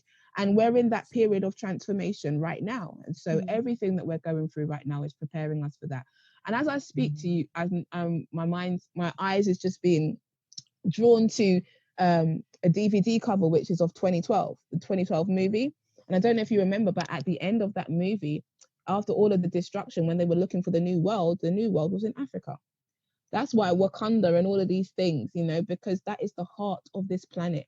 And before the planet became separated, everything existed from this one landmass. And so we are starting to understand our connection to each other. And same like how we have the internet is indicative of the web that we are, the Christ consciousness grid that we are, where we're able to communicate with each other through our thoughts, through our emotions. We're able to send energy, send healing. That is the real matrix that we have to be bringing our attention to, even though the internet and the powers that be are trying to usurp that in a way by creating a matrix that we have to now get involved in. Understand that it's because that's what's really happening on a conscious level. We are all learning to tap into that spiritual knowledge and power that informs us as multidimensional beings having a human experience. Couldn't have said it better. I love it. It's just like, yeah. And that's why I knew that I needed to speak to you. I'm like, if anyone's going to lay it out properly, I know it's going to be you. Because there's been so, there's so much, there is so much fear, and it's hard to explain to people why you don't need to fear at the moment when they have evidence. And it's like it's wherever you're looking, really. Exactly. That's going to give you your evidence as well. But I just don't feel it. I don't feel it. So people are like, yeah, but what about this? And what's what's going to happen? And we all going to be cyborgs? I'm like, I don't really think that's cyborgs. I love that. I'm just like, I honestly don't feel it. I really just think we're going to be okay. Or maybe like I'm going to be, you know, the people who decide they're going to be okay are going to be okay. And I realize also there's a lot of truth that is being uncovered, you know, like you're saying with the web, and the web has given us an opportunity to actually uncover what has been going on, not just within ourselves, but you know, in terms of the cloud that we've been living on and what's been going on, and like the false gods that have been put against, you know, in front of us, and where we've actually taken the power away from ourselves, put other people on pedestals and given them all of the praise and all of the glory, and then suddenly you're like, hang on a minute, oh, okay, so they were kind of they were kind of under some sort of like, in order for them to kind of be the god, they had to play the game. And in this especially in this point of transition, where not all of the truths are not everyone has actually gone down the line of actually looking at what the truths are and unveiling what the stories have been, and where they've given away their power to these people that they've placed above themselves. You know, there's going to be, you know, I'm looking at things and like, people are going to have to deal with some deep deception, you know, and I don't know how that's going to go, you know, when you're looking at it going, man, when you find out about this, it's like, I don't know how that's going to go for you. It's just, you know, because I don't know, you know, because especially when you're on social media and you see people like who their allegiance is with, and they're still like, yeah, rah, and you're just like, man, I don't know, you know. I don't know how that's going to go for you, because then you're going to have to look at that and see that truth, and then like you're saying, like people are going to have to do the shadow work if they choose to do so. Exactly. And then the ones that are transitioning, then, you know, they transition and we go onto a different plane. I wanted to ask you also about, in terms of when we get online, really get online with our abilities, and a lot of us already know, you know, what we can do, and like, especially with, you know, we have the internet and things like that, but I'm finding more things are just popping in anyway. It's like, I'll think of something, oh, you just sent me a message, you know. It's like clicking off quicker than ever before. I think because we haven't got like to keep going into the density of things, and you just having time to be connected all the time. But it's dealing with, what do you see for us? I know you talked about levitation and talked about other sensory abilities as well.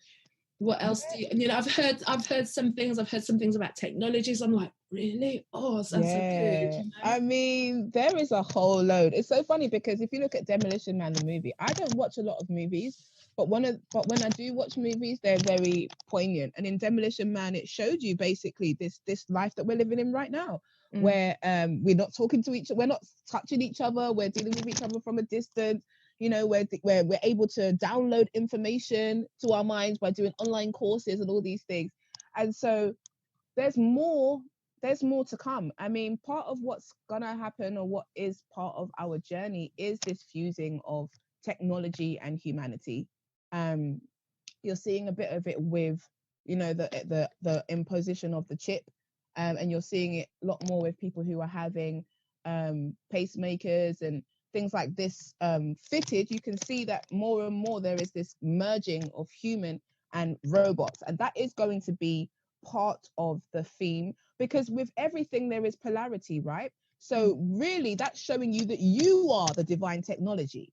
But when you choose to be ignorant to that, and you want to give more power to something outside of yourself, then you create a monster outside of yourself. So as I said to you, it's always a reflection.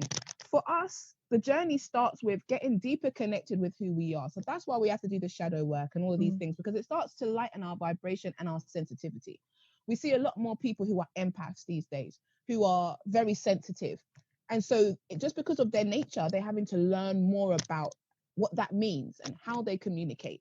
And so then that means that they're able to share that with other people. We're having to be more sensitive to their sensitivities. There are people that are interested in things like Reiki, interested in healing, interested in crystals and all these things. So just the interest alone sets you on the path of reawakening that within your consciousness, because you're not going to be triggered by anything that's not for you, right? So first you've got the early stages where people are going to be awakening by just trying things, by just following their natural guidance and intuition, learning how to be more aware of their feelings, learning how to trust their mind as we start to personally develop ourselves, because that's where it starts. I recorded a guided meditation this morning, and just simple thing like I was asking the source to help me to trust what I see, because we're encouraged to not trust what we see. Remember, I told you there's themes with each age, right? So the age of Pisces was that I believe it when I see it. So unless someone can validate it, it's not real, right? Whereas now we're in a different age. I know. It's in the age of knowing. If you don't know, then you don't know, innit? And what I know is my reality. So as you can see already, the mindset will shift. So once we shift our mindset, we now give more focus to the power of what's going on in here. And now this becomes a portal towards experiencing a multidimensional reality. Everything starts in here. That's why I say everything is mental is one of the most important of the spiritual laws. As we seek to try and free ourselves from a lot of the things that are suppressing us now, that will naturally move us into exploring more of our spiritual gifts, and also helping us to become more sensitive to each other. The more we start planting and gardening and just wanting to cultivate more peace within ourselves, we will start to deepen our connection with spirit. So for me, it's a natural growth and evolution that's going to take place, which will just allow us to be more connected to everything that we're experiencing, more able to tune into things. Levitation and all of these things come from the mind. Everything is the power of the mind, even down to, all forms of spirituality, all forms of creation is down to the mind. So because people's minds are so sick and warped, that's where all of the work will happen. And then that will naturally create this awakening of all of our other senses. We will get to the point where we're able to biolocate. To biolocate means to be able to use the theory of quantum physics to be able to destable and construct your energies from light to light. Literally. I mean, when you really think about it in a scientific way, it makes sense. But we have to get to the point where we can actually see our body beyond being physical. So the more that we work on the mind, the more that we go into meditation, the more that we start cultivating that experience within, the more we awaken those higher senses, and the more that we start to live in a reality which is based on our ability to perceive through those senses. So in a way, the sky is the limit, and there is really no limit to what we can do and what we will experience. We'll be able to touch each other and have instant healing, instant manifestation, speaking things into form. But in order to wield that power, we have to do the clearing that's needed so that we can lighten our frequency, and so that we are working in alignment with the law of the universe, because we're still working very much from a personal perspective, the I perspective, not the I am. And so we have to master that. But yeah, I just see us growing in terms of how we communicate with each other and how we experience our reality, and moving from the space of having other people validate our experiences to us validating our experiences. And I think that will also shed a lot of light on the potential of what it is that we can do as humans in the flesh. Because I look at it like each one of us is a radiant aspect of the source, right? And the source wants to express itself through each one of us uniquely. So how I tune into spirit and how you tune into spirit is going to be different. But when we can all bring each other a different aspect of that one energy through sharing that.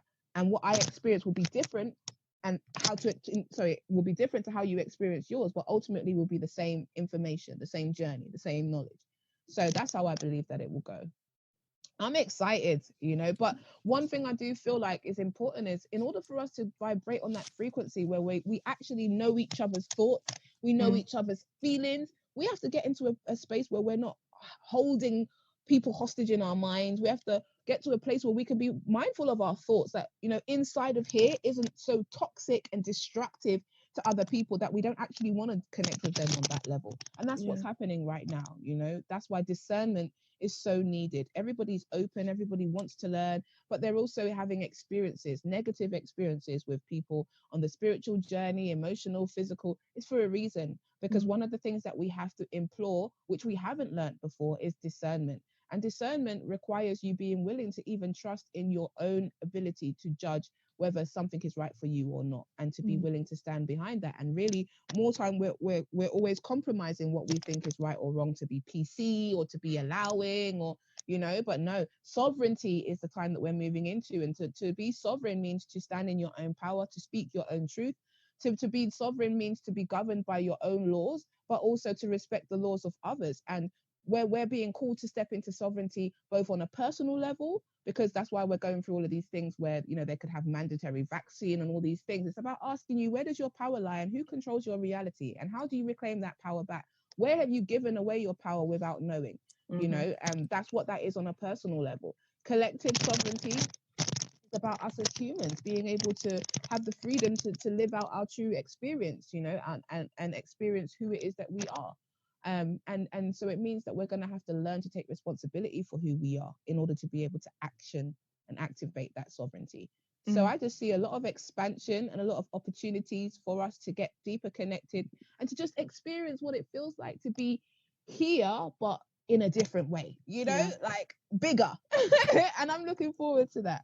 Me too. I'm with you. And I think, you know, like you're saying, it is, especially on a 3D, is like, yeah, when I see it, I believe it. That kind of like backwards thinking where you're like, no, if you believe it, then it's gonna. But I think for the people that are still deeply entrenched in the story that's being sold to them, the only way that sometimes the only way you can force someone to stand up for themselves is to actually pull yourself away from them.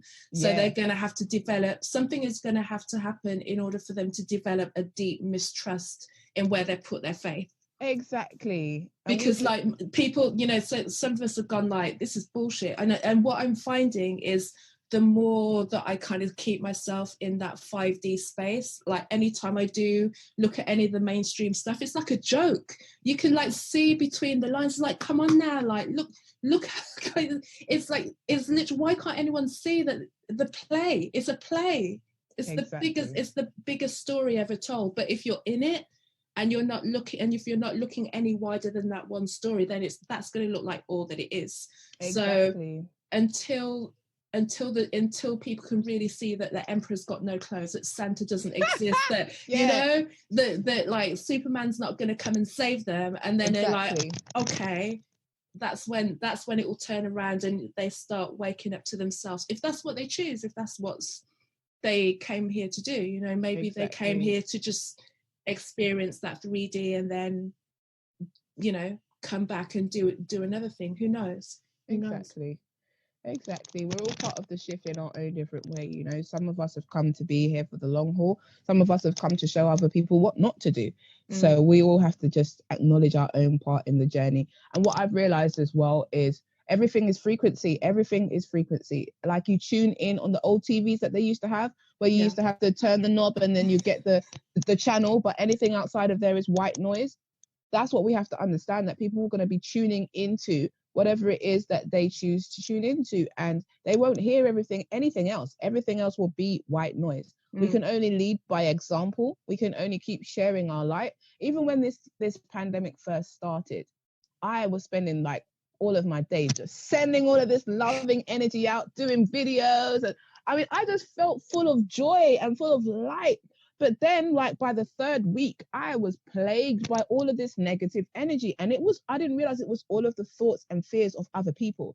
Because especially when you put your light out there and say to everyone, look, just stay focused, you get people who are negative towards you. You got people who can't see that reality. You got people who just want to shut you down. And so you then become bogged by all of that. When you're trying to explain to somebody and they're trying to argue with you about it, you end up lowering your vibration as well. You end up questioning what you believe. So same thing, you have to know that it's part of the journey. One of the things that I've learned through my wisdom is that you get to a certain point where you realize that you choose your battles wisely.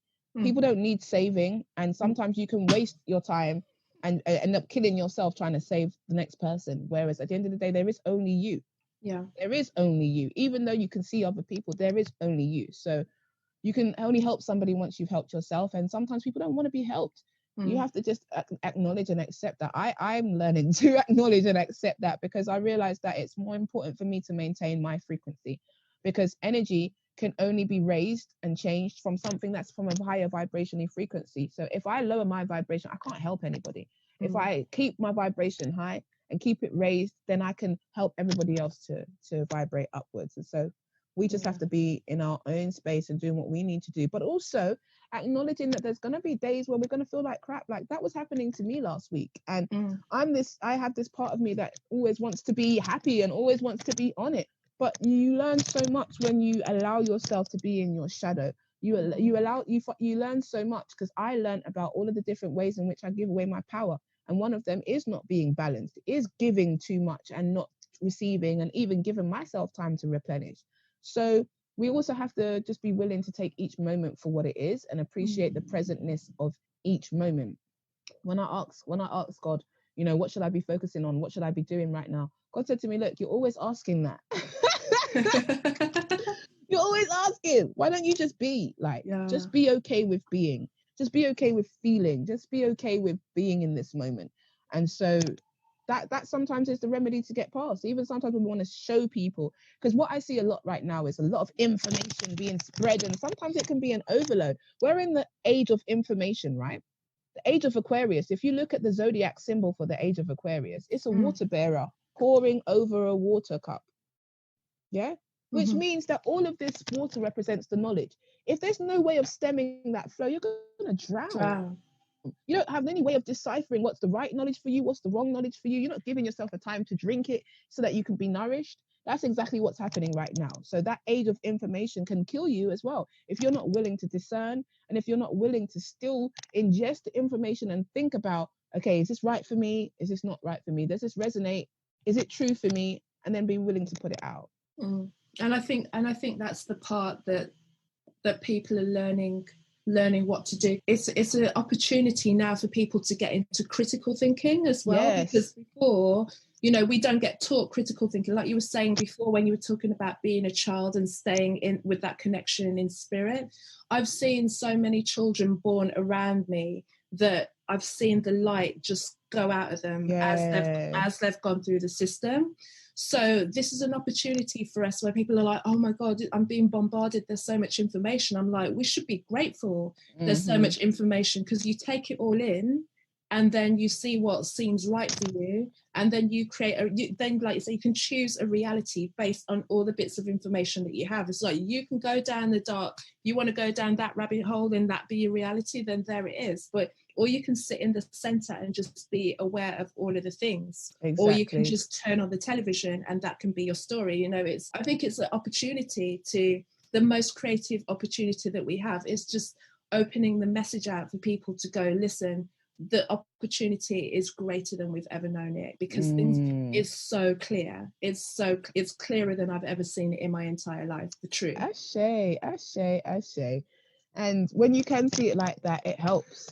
It helps to keep you on the right path, and it helps you to allow you to be balanced, because really that's all that's required for you right now. We're not here to know everything, because we are living it.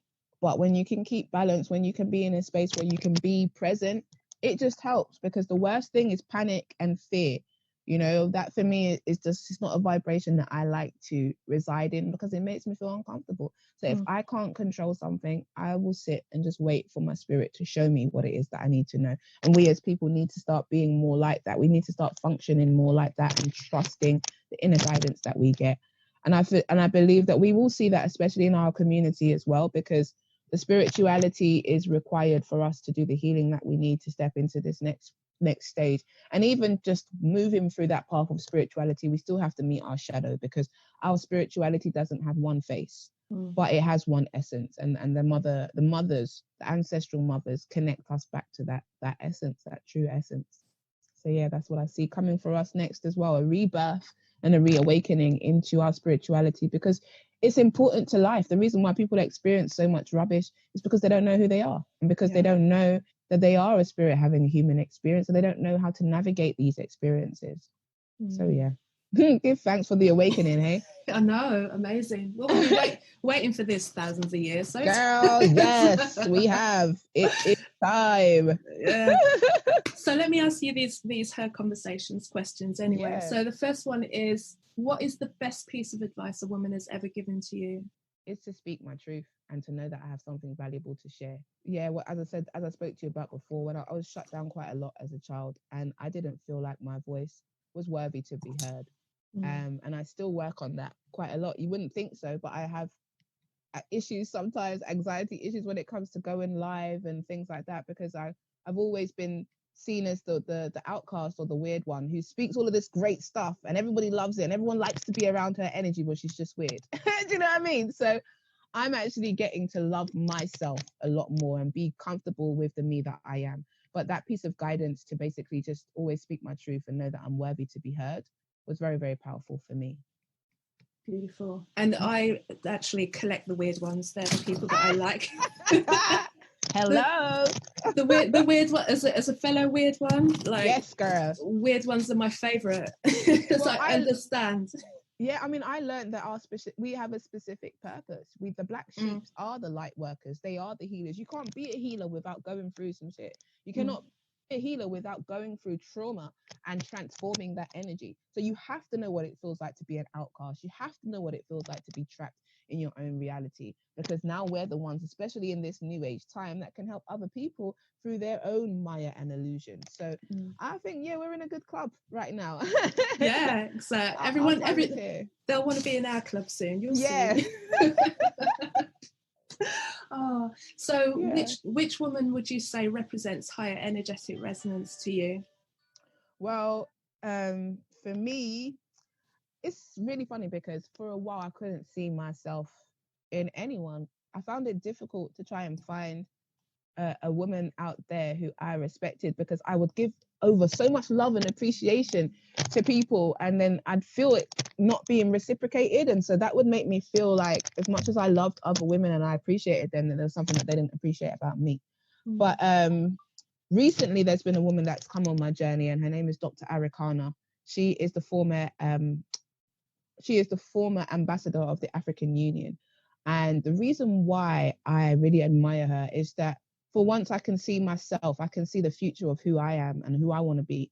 She is a strong Black feminine matriarch. She is a woman that understands that leadership is our birthright. It's our natural talent as women, because we can see what needs to be done. We can see what needs to be provided. And we're not about having to be the boss. We don't have to be the person who is the leader. We lead from wherever we are, but we can see what needs to be done, and that we're willing to do what needs to be done. She represents an element of the divine feminine matriarch that's missing in this world. And I feel like us as Black women, we carry parts of her, but it's been corrupted because we've been through our traumatic experiences. And so even our most powerful voice can be quite damning and damaging. Whereas with this woman, I feel like she encapsulates that balance, and she can speak from a place of authority, but from a place of nurturing all at the same time, and calling us to be accountable for what is right. And she just speaks with that authority of, this is what needs to happen, and this is what needs to happen, not just for me, but our whole collective. You know, she speaks from that place of a mother. And last year when I was working with the ancestral mothers, they showed me that the reason why it's important for us as Black women to start coming together is because that energy of the matriarch has been missing from the planet for a long time. We're still little girls trying to be seen. We haven't even embraced our motherhood, our womanhood, let alone our matriarchness as beings. I'm not talking about as individuals. I'm talking about as beings in terms of knowing who we are. And so for me, she represents that. And I've always had a passion for politics when I was younger. And I always knew that going into my older stages in life, I was going to go into politics. My grandmother as well, on my dad's side, she was also in politics. She was a politician in Grenada for the PNP, the People's National Party. And she transitioned maybe 3 years ago now. And so when she transitioned, I also knew that I was going to get into politics. And both of these women represent strong women who are not afraid to speak up for others, who are not afraid to speak their truth. And I know as a child, that was who I am. Oh, I like the way I said that. That was who I am. Not who I was, but that is who I am. And so seeing her ignites that within me. So Dr. Awakener, from the former ambassador of the African Union, is someone that I really respect. Beautiful, beautiful. And what's your favorite self-care ritual practice? I love a spiritual bath. Because water is so important for me. When I really started to get deeper into my spiritual knowledge, when I was training, because I've trained in Jamaica, I've trained in Uganda, I've trained in Egypt, I've trained in Ghana, immersed ourselves in our spiritual traditions and cultures, and connected with my spiritual teams and things like that. So learning how to do spiritual baths was paramount for me. I find that I always pick up spirit attachments. My light has always been so bright. Like even when I used to go to spiritual groups and go training, I would always be the one that all of the spirit attachments would jump on, and they would, you know, jump into my auric field. And so I always found myself vulnerable to spirits.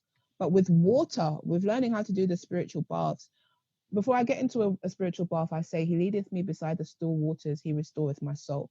And that's what it is for me. It's literally like going back into the womb, going into the primordials, because that's where my soul is. Whenever I close my eyes, whenever I take people into meditation, I take them into the primordials. I take them into the womb. And so for me, going back into the womb is like a complete reset. It just allows me to release all that needs to be released. It allows me to be nurtured. I love the whole thing of, you know, getting herbs, choosing herbs, awakening the herbs, boiling the herbs, talking to the herbs. I like calling on the different elements, the fire, the air, the earth, the water, and just understanding how everything is coming together in this moment to help me bring balance to myself, you know. And for somebody that spends a lot of time doing that for others, that's my safe space, my sanctuary. So definitely spiritual baths and ritual is a big part of my life. Everything is a ritual, and I'm learning more and more that I have to just honor and trust my ritual practice and not really care what other people think, because sometimes you can feel judged by people. You know, I have walked into spiritual schools of thought that people have a negative connotation about, and so they may judge me or whatever, but I've learned that I have to do what's right for me, because when I don't, my life becomes chaotic. Like, one thing I will say is our ancestral calling is not something that we choose. It chooses us. We are our ancestors' inheritance, and our ancestors inherit us, right? So when you don't follow your path, things go wrong in your life because your ancestors are reminding you of what it is that you came here to do. And so I know that I came to transform a lot of the stigma around our spiritual practices because we need it in this time. And so I've had to learn that people are going to have their own connotations. They're going to have their own negative perceptions. But when I stay true to my journey, I can gift them from that experience, from that place. And that's all I can do. I can only reintroduce it to you from where I met it. And because my connection with the Creator was there before I engaged in any of these things, that for me is the most important aspect. So ritual, sacred practice, these are all ways of me getting that space where I can connect with the higher part of me, the source, the part of me that knows all of this, knows all things. And so that's where I find my comfort. Because when you're a helper, when you're somebody that's always used to helping people, people can find it very difficult when you're in a space of not being comfortable or when you're having a down day. And I've experienced that quite a lot. People sometimes they don't know how to process me not being, you know, in my greatness, so to speak. So I utilize ritual and my sacred baths as a way of being able to seek counsel with God and with myself. So yeah, that's my self-care. Good for you. Good for you. So what's coming up for you now? Have you like new courses? When are you gonna release that book? What's going on? Okay, so yeah, there's a lot going on and I'm trying to balance it all. So what I've been called to do, the main area of my work is working with women from our community. And I've developed a program called Awakening Her and a book that goes with it. And it is about awakening that inner feminine power within ourselves. It's about taking a journey of self-exploration. And it's about, repairing and restructuring the fragmented parts of ourselves. So just supporting women through a journey of awakening, through the different archetypes of what it is to be a woman, and also through our cultural archetypes. So people like Oshun and Yemaya and Oya, these are all archetypes. They're all expressions of the nature within ourselves. And so I'm focusing on helping women from our community to start taking that journey towards activating and aligning with the divine feminine inside of them. Also, I am being guided to create space to train more people, because I find that with my work, I can become overrun with people, and that then affects my ability to work from integrity and help as many people as I want to help. And everything is about growth, right? So I want to train more people, and it doesn't just have to be men. It doesn't just have to be women, but I want to train more people in the nature of healing. and the nature of holistic health and well-being, because as you can see, we've learned from this pandemic that health is the most vital thing that we need. And we've also realized that people are going to need help to learn how to think properly, how to think for themselves, and how to bring healing to their trauma and their pain. I also believe that in our community especially, the women need to be empowered so that they can raise their children and nurture and support their husbands in the right way. We see a lot of dysfunction in our relationships. We see a lot of women who are out of balance with their masculine and feminine energies, which are causing illnesses in their bodies, and males who are also going through the same. So I really feel like my focus is on helping to create more healers so that people can be empowered to do this job for each other, and that we can actually bring change. The Journey Through the Gateways book, I'm going to be releasing that next year, just because I feel like my focus right now has to be on doing work that is relative to where we are right now. But I'm also doing online courses. So because I'm an accredited trainer, I train in everything from all types of massage, crystal healing, and all of my courses are accredited as well. So it's a professional qualification that you can get that is regulated by the Institutional Institute of Complementary Therapies, which means that it can be used anywhere in the world. So if you did a course with me today, you'd be able to get insured a membership and go and work in Jamaica as a wellness coach from your computer. So I'm also giving people lifelong skills. My very near future visions are to build the UK's first holistic health and wellness facility that's dedicated to holistic health and wellness. Not only the implementation and sharing of knowledge, but also research into advanced healing technology. I really believe in the integration of indigenous healing practice, natural healing practices. I believe in traditional medicine and the developments that it has made, but I also believe in the way that medicine is going. And medicine is going in a way where we start to understand the healing power of light and sound and frequency and mind and thought and emotions. And I believe that I want to be the forerunner of that, and at least start building a space where we could start researching it. And then also in Africa, building these healing villages. I went to Africa last year for a tour. I went to Ghana, Uganda, Egypt, Ethiopia, and I started to reconnect with people that I'd already connected with when I went over there a few years ago. So I've secured land in Ghana, where I'm going to be starting to build this healing village. So my intention whilst I'm over here is to start building a collective of like-minded people so that we can start generating and pooling together resources.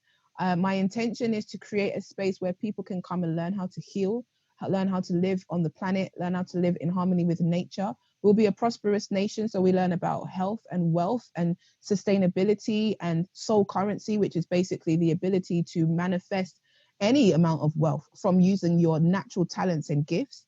And also anyone who's involved will have the opportunity to buy their own plots of land where we are, and we build a community, a sustainable community where we are able to live in alignment with our own sovereignty and also be a part of helping to bring change in not just our own communities, but in the global community. And also just working with children, I really feel like it's important that we create spaces for children, especially Black children, to understand who they are, to harness some of their gifts. They have an amazing, innovative talent, which isn't harnessed because the parents aren't even harnessing their own talents. So I really feel like it's important that we don't forget the children in this time. So, and I'm also just signed the contract with Mind. So I'm working with Mind as their holistic health and wellbeing consultant London-wide. So I advise them about different things that they can do. And we're implementing some strategies around young women and domestic violence. Also things around destigmatizing mental health in the Black community. And also I want to train more of people that I know to take up some of those roles, because I believe that we are the best ones to help each other to heal.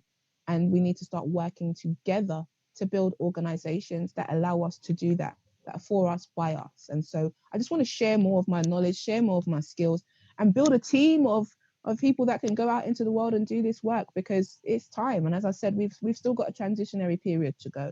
So there is still time for us to support humanity through this transition and plant these golden seeds that are going to help to create this next cycle of prosperity and peace and abundance for all of humanity. So not too much, but listen, we all need to start talking, like speaking on what we want to do. I think there's so many people that once you like give them the opportunity to say what is it that you want to do, what is it that's in your mind, they've got it thought out. It's there, you know. They're like, they can speak for a long time about it. It's very few people that I meet that are like, or maybe I just don't, those are not people that I speak to. Yeah. But it's very few time when I'd be like, you know, if money was no object, what would you do? That would be like, oh, I don't know, because you know that they wouldn't really be. It's like usually they've got a plan, you know, and they've got things to do when they're just trying to figure out how to get it started. But yeah, it's going forward. It's going to be great just to see all of these budding ideas. You know, open up and especially with like people healing and that community level and yeah, all for that. Yeah. Oh yeah. Yeah. And so where can people find you online? Can you give us all of your website, social media? Okie dokie. So you can find me on my social medias. I'm very active on Facebook. You can find me at Amenti Anita Francis. That's my main page, or Amenti the Awakener on Facebook. On Instagram, I'm very active on Instagram. Amenti the Awakener. I have a YouTube channel as well, which I do upload a lot of videos, meditations, some of my opinions. I'm going to be doing a lot more on there as well, because I realize that people do want to hear what it is that I've got to say. So you can go to my YouTube, which is Amenti the Awakener. You can also find out about my healing at Amenti, AMENTI, healing.webs.com. And also amentitheawakener.co.uk for my website. Yeah, and I'm always available. You can buy my book. My first book is already out. The first book that I wrote is called 12 Seeds to Awaken Your Spirit, and it is a self-development and spiritual healing workbook, over 490 pages long, which takes you through 12 seeds, which are the 12 lessons, the 12 life aspects that we go through, and gives you an understanding of how you can start to navigate your way through them. And also share my own personal development and give like journal prompts and things at the end of each chapter.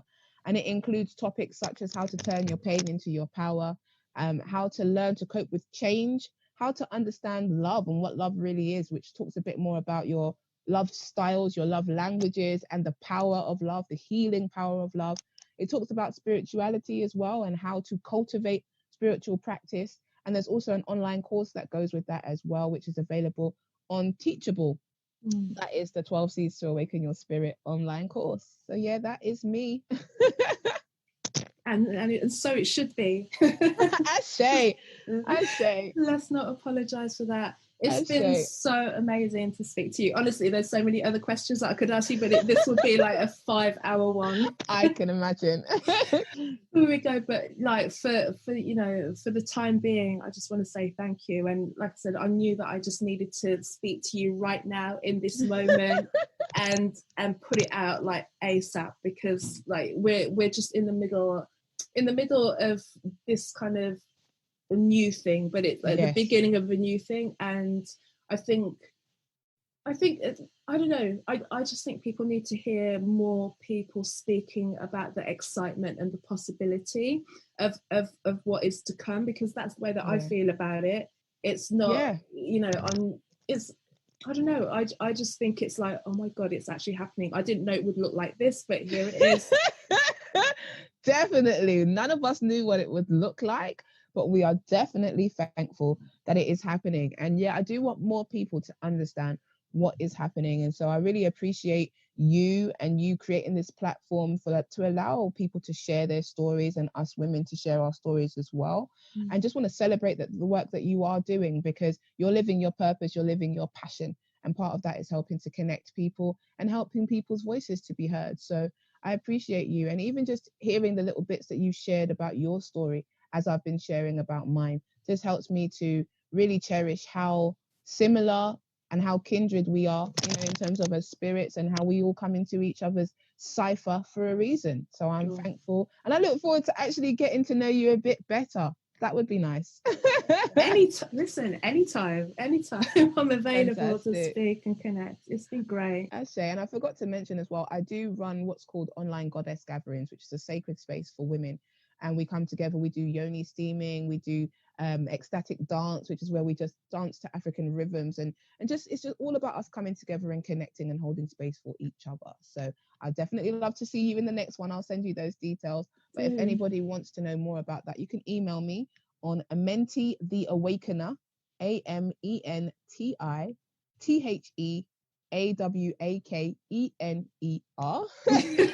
or Amenti the Awakener official. Sorry. But Amenti the Awakener official at gmail.com.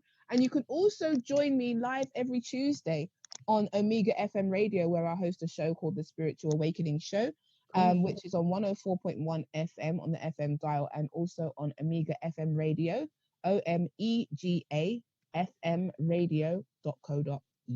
So I'm about. Not slowing down, not wasting time, not hiding. No. Good for you. I appreciate you, sis. Thank you so much for joining me and Menti on this episode of Her Conversations, and thank you too for listening. You can find out more about me on my website, which is carolmaywhittick.com, CarolMaywhittick.com. You can also see me on Facebook under Carol May Whittick, and Twitter, and on Instagram I am at Kazmic, that's CAZMICK. So wishing you the best for the following week, and look forward to catching up with you with the next episode. Take care.